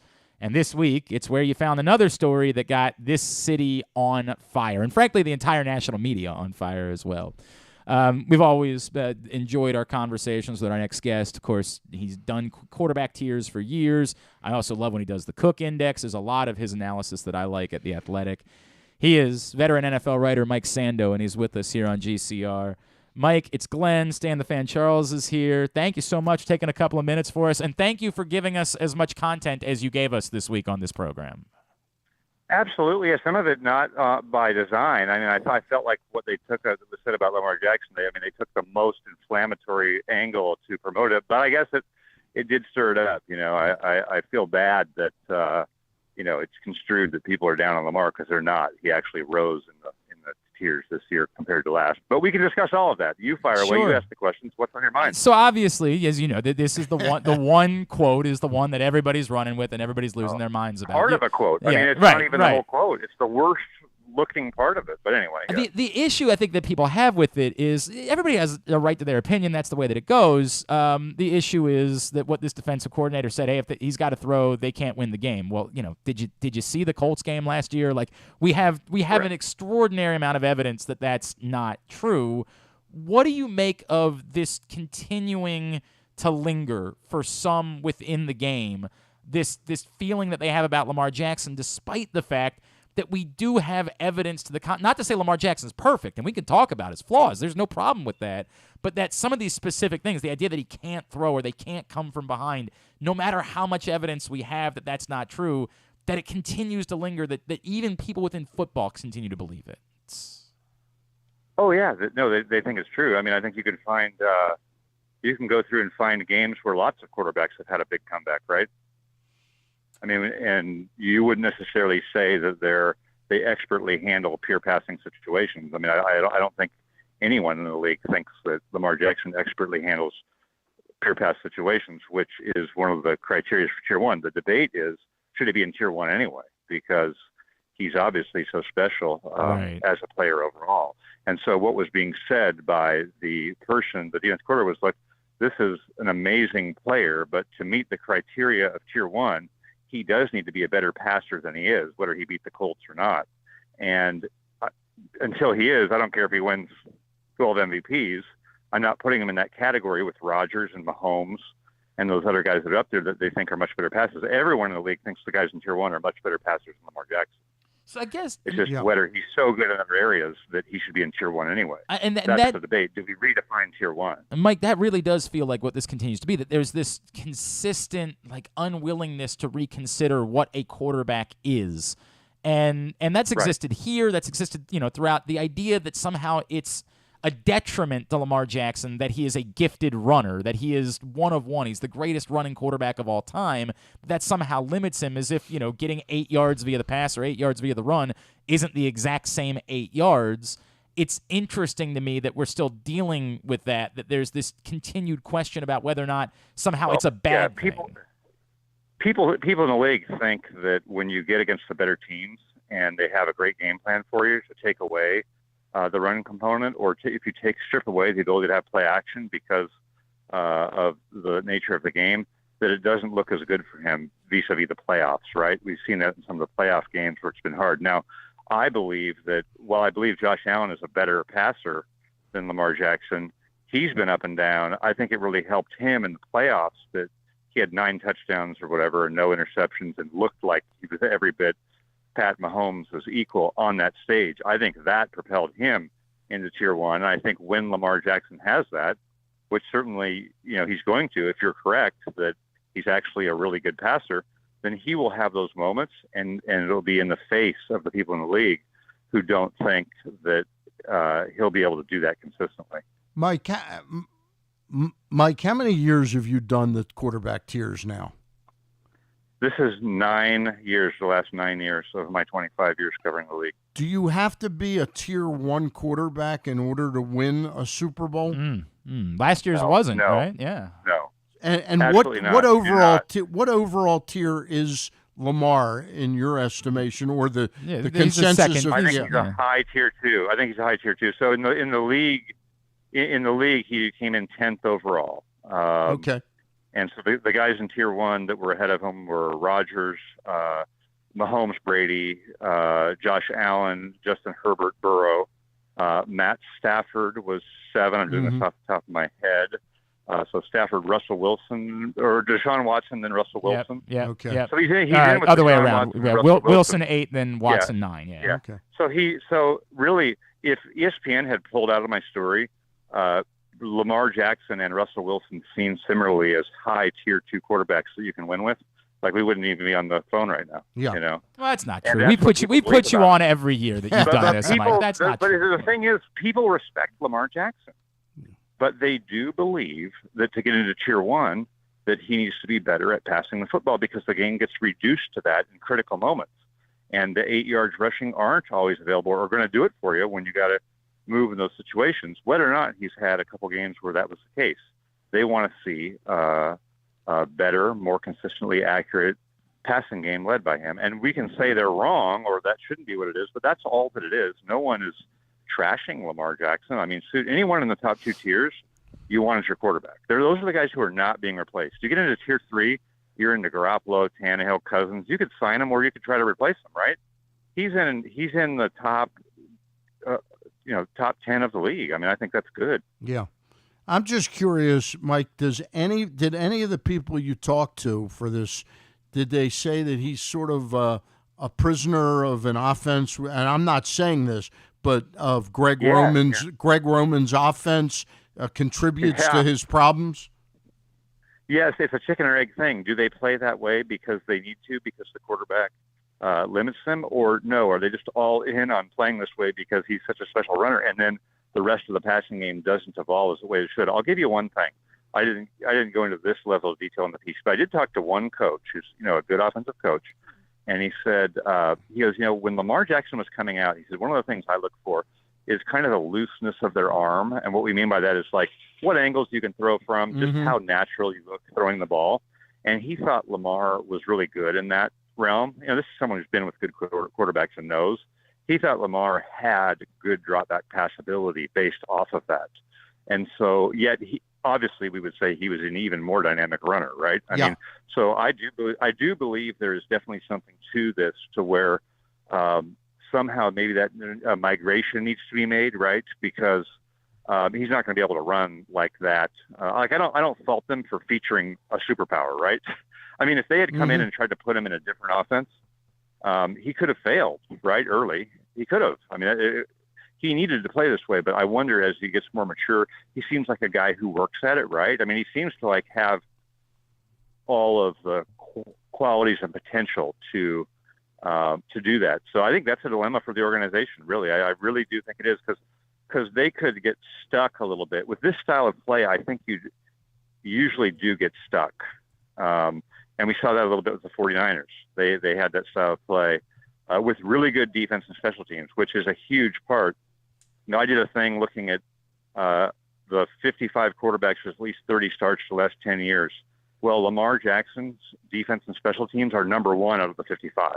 Okay, that's a huge component of being able to play a running style offense. And if that part falls off and leaves them, then I think there will be more impetus to need to migrate to a more of a passing game.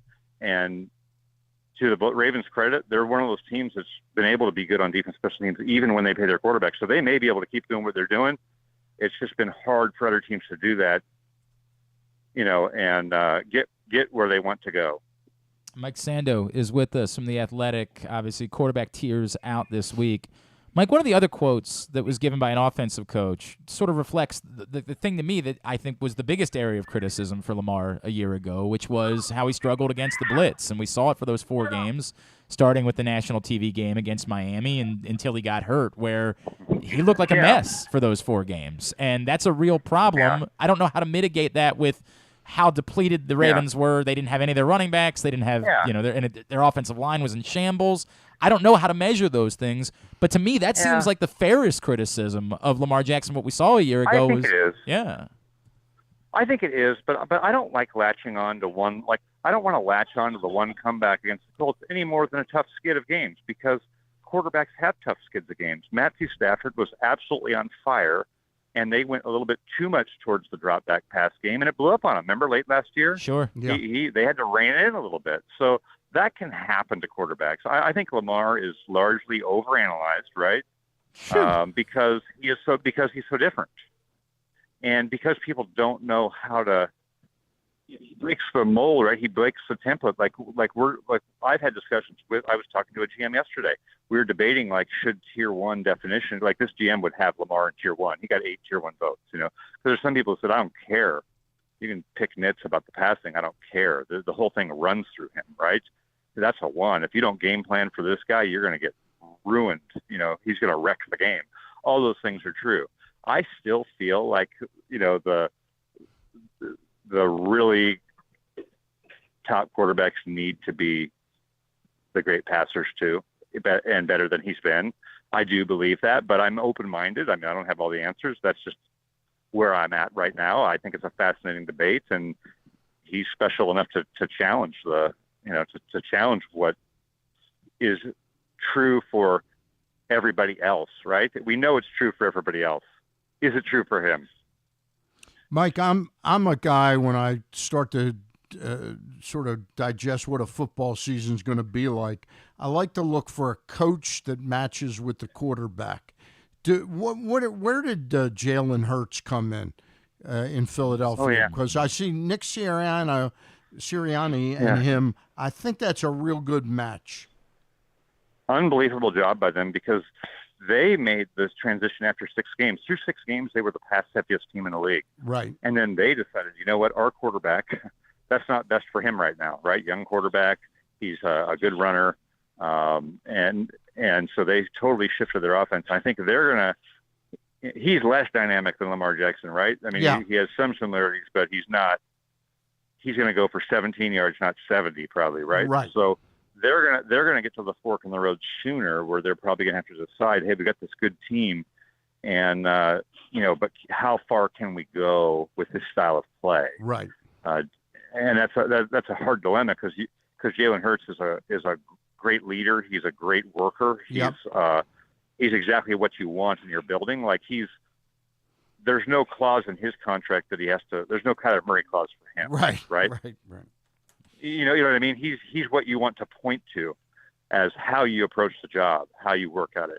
But they're so limited in their passing game that, I think they'll have to decide, do we want to keep doing this? Is he dynamic enough, or do we need to be in the market next year? And I think that's why they have some picks next year, right? So they can decide, do they need to do this? But it'll be a hard decision, because I know the owner, loves, why wouldn't you love Jalen Hurts? It's a great point. By the way, he was tied for 20th in the quarterback tiers. Yeah, with Carson Wentz.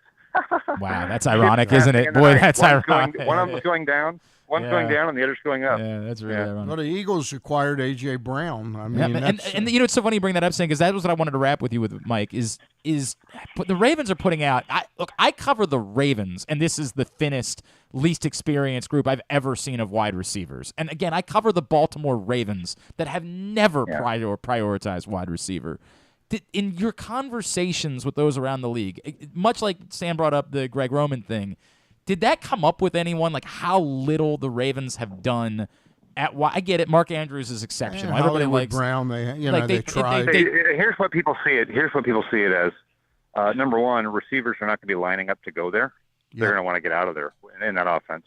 Yep. And number two, with the type of offense you're running, which does feature Lamar Jackson's running ability, the style of offense is going to favor throwing to the tight ends. If you think of the 49er teams, they had Vernon Davis and Delaney Walker. That's the type. Now, they did get Randy Moss at the end of his career, and they had Bolden. They filled in some guys, but they were a tight end-driven team too. Middle of the field, right, that sort of thing. And I think that's just what the offense has been set up to do, and we can have that debate. Is that limiting Lamar, or do they do that because Lamar has limits, right? I mean, I don't think we can prove that in a court of law. No, not likely. And I wouldn't be the one to do it for sure. I would stumble all over myself in the attempt. If we got the January 6th committee and they subpoenaed you, would you tell us? No idea. Would you tell us who said that about Lamar? No. But I can tell you this. When you do stories like this, you're so into it. Like, I had no idea that was going to be pulled out. It's funny. Like we did a big story in Urban Meyer a few months ago. There's a thing in there, a revelation that he didn't know who Aaron Donald and Deebo Samuel were. Right. We were so deep into the story that it had to become normalized in our mind. And so when it ran, that's all anyone was talking about. We're like, oh, yeah, who's 99? I guess that's good because people were going nuts about it. You like the publicity, but I really don't try to be sensational. Like, if you read the whole item on Lamar Jackson, that's 2-3 paragraphs in. There's positive stuff in there. He moved up. That's how I was seeing it. But obviously, I should know better. 25, 30. I've got 30 years in this business. I should know by now that, they're going to take out the thing that they can. And it's a good discussion. But I think there's context to what was written that was much better than that one line that everyone's talking about. Who said it? All of that. I mean, I had no thought of that going in. QB tiers are up right now at The Athletic, and if you're not subscribing to The Athletic, you're insane. I mean, there's just so much. Great job, Mike. At Sando NFL is how you follow him on Twitter. Mike Sando, I know it's been a busy week for you, sir. Thank you for making time for us, man. Really appreciate it. Appreciate it. Okay. Mike Sando from The Athletic joining us here on GCR, and boy, the world was on fire because of this one defensive coordinator. It was all anybody was talking about this week, and to his point, right, there is far more there than just the comment from the one defensive coordinator. And again, it's not Mike Sando who said it. It was somebody within the game who said it. My issue is the context of the quote, which is, again, it's irrelevant what Lamar Jackson does. I've decided what he is, so that's the way that it goes. And that to me is the problematic part of it. That's utterly and completely unfair. If Lamar Jackson is a league MVP 12 times and you don't get it, it's because you don't understand how football works. You have decided that every quarterback has to look a certain way and do certain things, and if you do something else, that's a problem. And it sure as F ain't a problem. I know that because we've watched it for the last 4 years. It ain't a problem that Lamar Jackson runs. You convinced yourself, well, he's going to get hurt doing it. No, the data is overwhelming. You're not at more risk getting hurt as a running quarterback than you are as a pocket I thought it quarterback. was back when they first got him and started using him. And I asked Greg Roman that at a press conference, and he kind of dissuaded me of the notion. And I've since found the guys that are really in jeopardy the guys hanging back in the pocket that don't see a hit coming, that all of a sudden that Joe Theismann's life is altered because you're taking a hit that you have no ability to protect yourself from, that you are putting yourself at serious risk of major injury, whereas when Lamar Jackson's downfield and he has vision of what's coming, and it ain't guys catching him from behind, we know that much because that doesn't happen. It's somebody in front of him. He has the ability to elude that player and not take on that contact. So to me, that's the issue with the quote. The issue with the quote is essentially you're just saying come hell or high water, this is not what a quarterback is. And that's absurd. Lamar Jackson's a quarterback. He's just a quarterback that happens to run the ball. And he's really good at it. Really, really good. By the way, this off of ESPN right now. Yes. Charles Barkley is backed away from the live. I'm very staying with the that. TNT. I'm very thankful. With the TNT. It was very I'm still disappointed about some of the things that he said. Yeah. And I'm not. It's not going to make me not like Charles Barkley because he's garnered such favor over the years. But this is a good decision for It's him. an extraordinarily good decision. It's hard because he loves golf. And there's a lot of money being around involved. golf, and there's a lot of money. I certainly, the one thing I would what would say, Ernie Johnson do? I would like to hope. Like, at some point, your soul should have I get it. If a drug dealer offered you a certain amount of money, would you just say, well, hell, it's a lot of money? He's like, okay, well, what that guy's doing is illegal. Wait a minute, am I carrying drugs, Yeah, or I mean, am yes. I just bringing him his McDonald's you're every just day? talking about. See, now you're doing the bit. All right, hour number 2 of today's show has also been brought to you by Glory Days Grill. The summer seasonal menu is available at Glory Days Grill.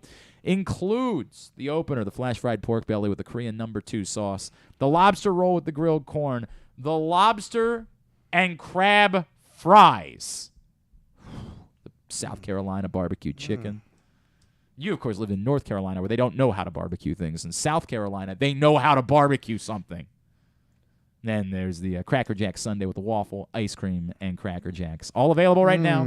Your neighborhood Glory Days Grill. We're right down the street. And after reading that read, I might have to duck out of here and get the Glory Days Grill, glorydaysgrill.com if you want to put your order in that way.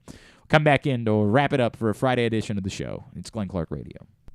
Sports fans, the wait is over. The all-new FanDuel Sportsbook is now open at Live Casino and Hotel in Hanover, Maryland. This is your chance to win big right in your own backyard. Bet on every sport with self-service kiosks and watch all of the action from the best seat in the house. Make every moment more at the all-new FanDuel Sportsbook at Live Casino and Hotel in Hanover. Please play responsibly. Gambling problem? Please call 1-800-GAMBLER or visit mdgamblinghelp.org.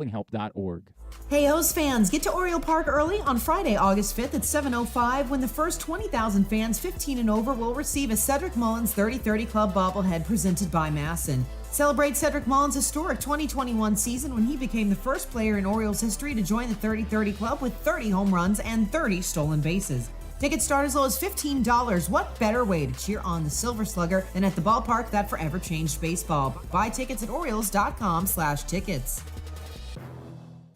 The biggest pro wrestling stars today and all time all have one thing in common. You've heard them on Jobbing Out. Matt and Nick Jackson, the Young Bucks. Thanks for having us, man. Appreciate it. The great Kurt Angle. Thanks for having me on the show. I appreciate it. Matt Riddle. Yeah, man. Thanks, man. The champ, Drew McIntyre. Oh, thank you for having me. The great Ron Simmons. Damn.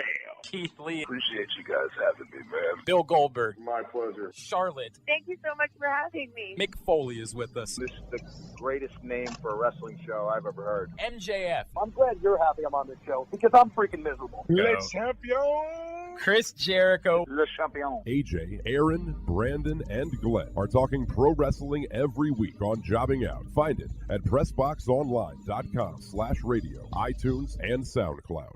The Toyota Tacoma comes in a wide range of models and trim lines. You can choose the perfect Toyota to reflect your unique personality and driving habits. Check out buyatoyota.com for deals on new Tacomas from your local Toyota dealer today. Stan the Fan here, welcoming back one of my favorite sponsors, the Costas Inn. And everybody around Baltimore knows the Costas Inn is a great place to go and grab crabs, steaks, salads, soups, whatever's on your mind to eat in person. But did you know that the Costas Inn has upped their game? They are now one of the premier takeout places in Baltimore. Give them a call now to order your food, 410-477-1975. That's the Costas Inn over 4100 North Point Boulevard. The latest edition of Pressbox is available now, and it's our very first Salute the Coaches issue. On the cover, we recognize Ravens coach John Harbaugh ahead of his 15th season. Also inside, find tributes to Navy football coach Ken Niumatalolo, UMBC soccer coach Pete Caringi, Maryland soccer coach Sasho Sorovsky, and field hockey coach Missy Maharg, Mount St. Joe basketball coach Pat Clatchy, and Poly basketball coach Kendall Peace. We also honor recently retired Johns Hopkins lacrosse coach Janine Tucker and Calvert Hall baseball coach Lou Eckerl, the athletes whose lives these coaches have impacted, offering insights on what makes them special and why they've stood the test of time. Pressbox is available for free at over 500 area locations, including 60 Royal Farm stores, and you can always find the entire edition as well as the best daily coverage of the Orioles, Ravens, and Terps at PressBoxOnline.com. To follow the show on Instagram, it's just Glenn Clark Radio. And to follow the show on OnlyFans, wait, I don't think you're supposed to know about that one. Any hoodle. Take it away, boys.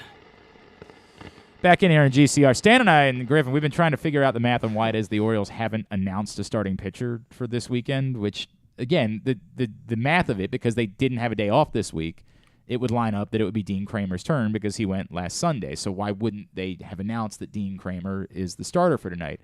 So as we try to go through the many possibilities of what this is, it is worth pointing out that last Sunday it was Kyle Bradish who started at Norfolk. And so if you want to, you're going to need a pitcher on Monday. That's when Tyler Wells' turn would come up again, would be, this coming, they play Monday, Tuesday, Wednesday against Texas, right? Yes. Yes, Monday, Tuesday, Wednesday. Off day next Thursday, I believe. So they would need a pitcher for Monday night in Texas. So if what they're saying is, hey, we'd like to keep Bradish on the same schedule, if he's essentially gonna be Tyler Wells' fill-in the rotation, then they could have him go tonight instead of waiting an extra few days and just bump everybody else back a day. Now, why you'd rather have Bradish start the night instead of Kramer on normal? Like why it's more important for Bradish to have normal rest than Kramer? I don't know. Does Bo Sulcer or the other guy they brought up, do they have to stay up any length of time? I can't remember what the if rule there's is a now. 3-day I rule. think they're. It might be more about bringing somebody back up that you sent right. down. Yeah. Vespi was who they sent down. Right. So would the rule be that they can't bring Vespi back up for another, unless there's an injury? Unless there's an injury, I don't think you can bring him back up for another few. But they don't have to IL either Bo Sulcer or I forget who. Logan, it's Logan Gillespie. Thank you. Logan yes, Gillespie. Yeah. That's exactly who it was. Yeah. So that it's plausible that it's also plausible that they just haven't announced it yet, and at some point today they're going to announce Dean Kramer. But typically, when they're waiting to announce a starter, it's because you can't make it official until that player's on the roster. And if it's going to be Bradish, he's not on the roster, so you can't officially announce that it's Bradish until he's here. And it could also be Austin Voth because you're not looking for tremendous length out of him. It was Monday, correct, that we figured out that Voth had pitched? Yes, yeah. It was so, Monday. yeah, that would be plausible. But, again, the question would be, why bump Kramer back a day to pitch Voth again? Like, what? Yeah. I guess the answer could be because you're trying to fudge the innings for the year. You're trying to move everybody but around. Kramer shouldn't be in any danger right now about innings. I don't think so. Yeah. I don't think so. All right. Well, look, somebody's going to pitch. That's my guess, is that they're not going to go without a pitcher for the course of the weekend. And for Oriole fans out there who plan to watch the game on Masson, the game starts at all the night games there are at 6:40. Yep. So don't turn it on at 7:10. I am in favor, by the way, Stan. I am in favor of 6:40 games. I'm coming around to it. It was something that I got to experience when I was in Arizona. Uh-huh. Now, obviously, it's compounded by the fact that it's a West Coast thing, and so it's 9:40 on the East Coast. Right. But the way that the schedule works for how long you really need to get to the ballpark after, even if you have a normal 9-to-5 job, how long you really need, grab a bite to eat, something like that, that's almost perfect timing. Yeah. 6:40 is almost perfect timing for when games, to me, should start. So I'm a big fan of the 6:40 starts, and would encourage the Orioles to do it. Anything we didn't get to today that you had on your mind that you wanted to? No, I would have gotten to it on one more thing, but that's true. You were out at practice. I didn't end up at practice. Oh, you didn't? I ended up at the Jackson Holiday. Oh, you went to the press conference. That's right. You went to the Jackson Holiday press conference. I got a chance to talk to Matt Holliday, as I mentioned earlier, about his dismal season with the Yankees. It's still, you haven't forgiven him for it. No, I always loved Matt Holliday. Never had a hell of a player. I didn't get him the year he played for Oakland, but when you think of his career, he was with Colorado and St. Louis. We got a chuckle out of it. In what other world does the agent get to be part of the player introductory press conference? Like, in what other world? I remember that after the Orioles signed Chris Davis, Scott Boras was more or less made it a demand that he be up on the podium, and Buck and Dan Duquette put their foot down. Said, we're not. And there was no Scott Boras up there. Very interesting. Yeah. Look, for Scott Boras, it's about prestige. It's about showing his power. It's about, I want to get more players, and so if they see me up doing press conferences, then I'll get more attention for it. You know, he was the agent for Matt Holliday, and he was also the agent for the big guy that came in, Ben McDonald. Came in after the presser, hugged his, hey, how you doing, old man? You really do, and this is not a joke. When we've done this over the years and tried to get in touch with guys that might be drafted by the Orioles, I am actually far more surprised when it's not a Scott Boras client. Like and legitimately sometimes I convince myself that someone is a Boras client that isn't. I'm like, well, Manny's with Boras, right? Like, no, actually, he's not. Really? Yeah. You sure? And you sort of say, well, why wouldn't right? he be? He's a hell of a player. Why wouldn't he be a Boras client? It doesn't make any sense. Well, the reason he came up yesterday was because we found out yesterday that he represents Tariq Skubal. So that was like the Orioles connection. Oh, yeah. So that's why we think that trade. We're trying to make a trade. Maybe that's why they let him sit on the stage. Exactly right, to try to earn some favor as they pull this off. All right, let's get a tidbit. Tidbit brought to you by the print issue of Press Box, which is still available right now at your neighborhood Royal Farms, any of those hundreds of locations around town where you find Press Box.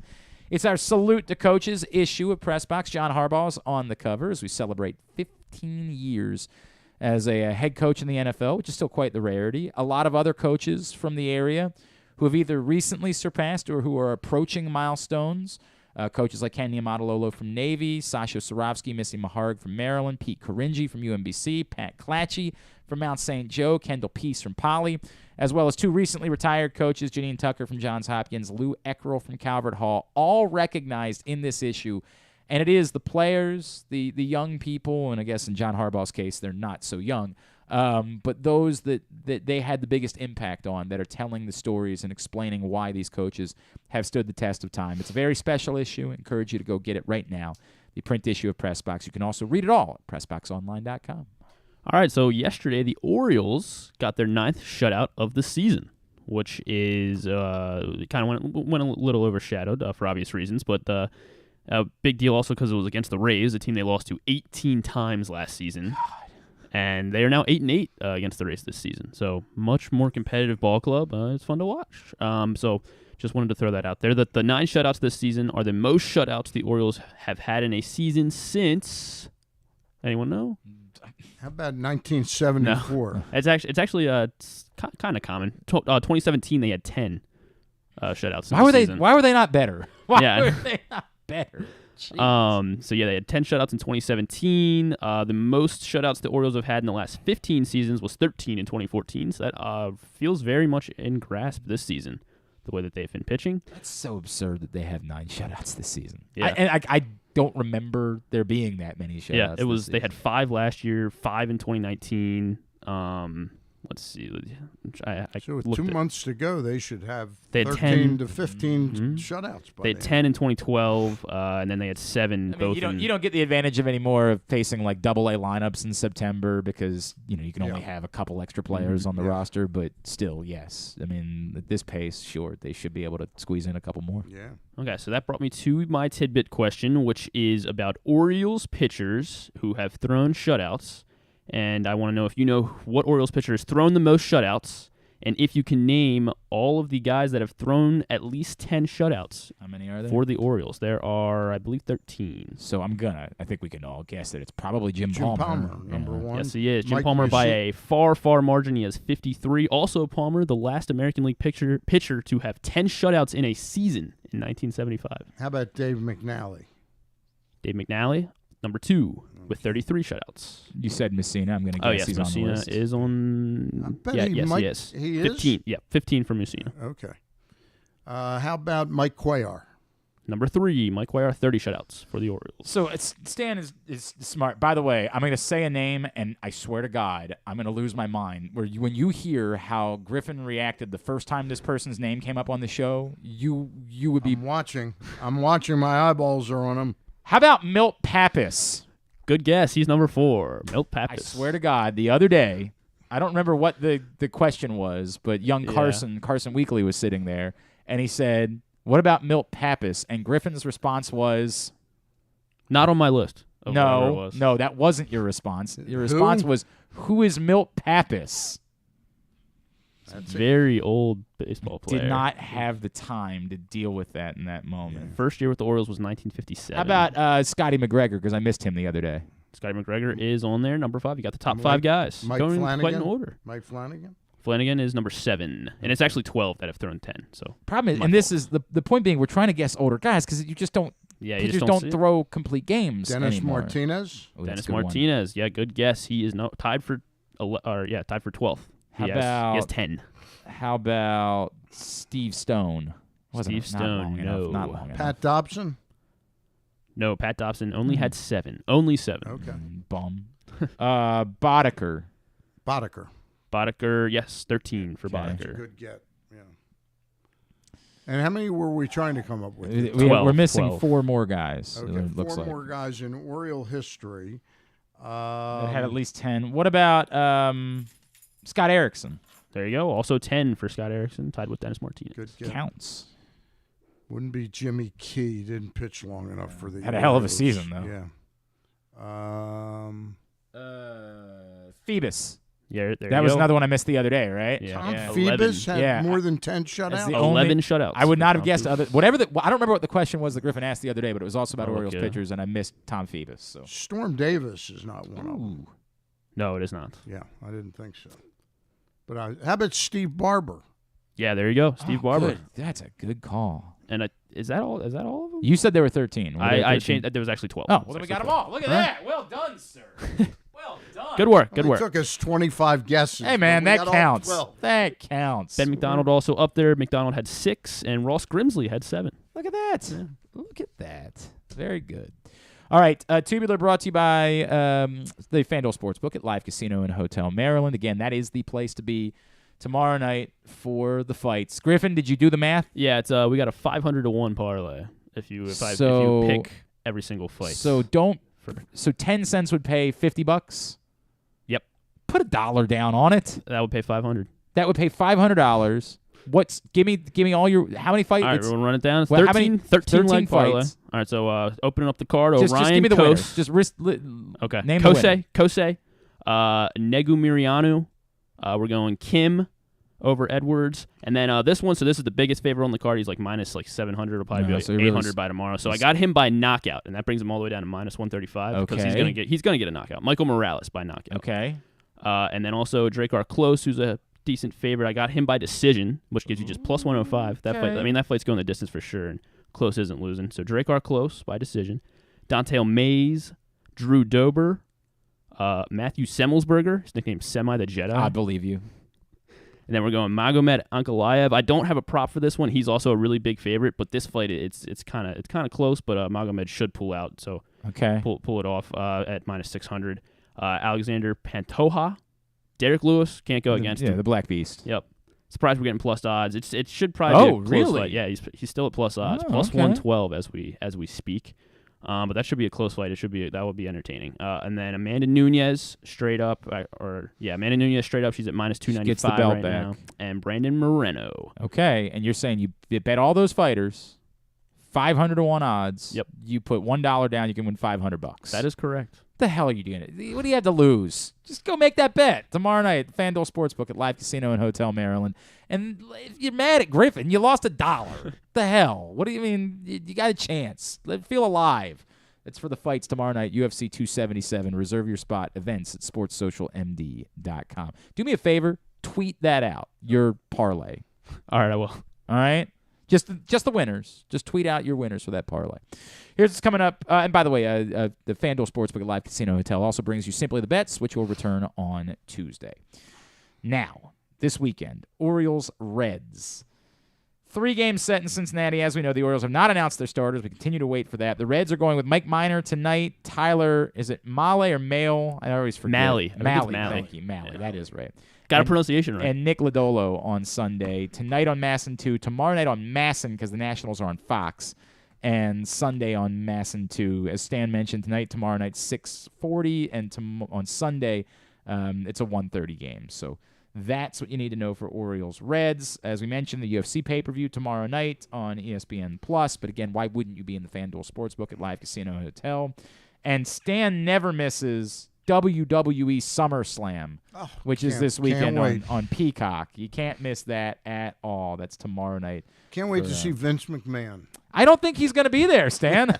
I don't think he's going to make it out to SummerSlam this year. I hear they're going to subpoena him for the January. There might be a few things to be subpoenaing Vince McMahon about. And then also Athletes Unlimited Lacrosse continues out at USA Lacrosse. Big event in Sparks tomorrow on ESPN2, Sunday on ESPN+. Awesome event for you to get out to at some point this weekend. Anything non-sports-wise that stands out to you? Yeah, actually quite a bit. Well, just kind of a lot of new stuff coming out. Number one is The Rehearsal with Nathan Fielder. New episode tonight on HBO. Everybody loves Nathan Fielder. Let's see. On Paramount Plus, there's a movie called Honor Society that's just coming out. It has Angourie Rice, and then she stars alongside the kid from the Stranger Things. What's his name? It's the one I can't pronounce. I don't remember. Mazzaro? It's the kid with the curly hair. Yeah, the curly hair kid. Yeah. And I love Angourie Rice, so I might have to check it out. I'm not sure. But it seems kind of interesting. I don't know who she is. So she was the girl in The Nice Guys with Ryan Gosling and Russell Crowe. All right. I loved her in that. Lovely. Then, Have you guys, either of you, watched The Gray Man yet? No, I Not haven't. yet. I haven't, and I want to. I want to. It's on my list. It is very much on my list. Okay. Sorry. Don't rush. Oh, really? Oh, that's a bummer. Russo brothers swing and a miss. Is that what you're saying? Oh man, that's a bummer. I'm quite disappointed by that. Well, maybe I'll move it lower on the list then. Put a couple things in front of that. No, I'd be curious. I really want to watch The Bear. I need to get started on that. I'm caught up now on What We Do in the Shadows, which is wonderful. I want to watch The Bear because everyone has raved about The Bear. I need to get into that, so that'll be on my list too. Yeah, a couple other new movies and series coming out on Hulu, Netflix, Amazon Prime. A couple new stuff. Check it out on GlennClarkRadio.com. Netflix has Uncoupled new series with Neil Patrick Harris. Doesn't do a damn thing. Yeah, no. Purple Hearts movie. Classic romantic drama. Okay. Singer falls in love with a soldier. Sure. Check it out. I'm good. I'm all right. All right, Stan the Fan. At Stan the Fan on Twitter, of course, is how they follow you. You'll have power rankings up on Monday at PressBoxOnline.com. Yep. Anything else I can plug for you, sir? That's just been doing a little bit more writing. Yep. Orioles. It's a fun time to be talking baseball. Opining. There's no doubt about that. All right. Tomorrow morning, the Bat Around, 10 to noon with Paul and Zach. Stan will be a part of that. And then we'll be back on Monday. And again, we are also scheduled to be joined by Tim Kirkchin on Monday. And Casey Stern, right, is scheduled to join us on Monday. Casey He's Stern. getting back Casey in it. Stern. He's got a new podcast with the Believe Network. And I always like Casey, and I know he's been through a lot in his personal life. And I like very talented guy. I like Casey. I really do like Casey. He, of course, laughed at me when I suggested that the Orioles should start Ubaldo Jimenez in the one-game playoff against the Blue Jays in 2016. Said, "Are you insane? What is wrong with you?" And then when he gave up the home run, Casey Stern blew up my phone in a way that you don't want to be blown up. God, he was all over me. Nice call. Way to go. We should start Ubaldo, huh? Which I got to tell you, Ubaldo was pitching some great baseball. People forget in 2016, Ubaldo was their best starter at that point. And the other point, and Kyle and I, they start in that game. They started Chris Tillman. That's and right. the point that we made is we kind of like the idea of Chris Tillman being the backup plan. That I'd rather go to Tillman if Ubaldo doesn't have it early on than go to Ubaldo if Chris, I'd rather go that way. Right. And anyway, the moral of the story being it didn't work out. That's all we know. It didn't work out. Anyway, so yes, that's coming up on Monday. Thanks, everybody at PressBox, all of our great sponsors and partners, including Glory Days Grill, Royal Farms, the Costas Inn, Great 8's Memorabilia, FanDuel Sportsbook at Live Casino and Hotel, All-America Lacrosse, the Baltimore Orioles, your local Toyota dealer, buyatoyota.com. Thanks to Griffin at Griffin_Bass. Thanks to Ryan at RexFex Ryan. Follow us on Twitter, Instagram, and TikTok at Glenn Clark Radio. Have a great weekend. Go Birds. Duke sucks. Ohio State sucks too.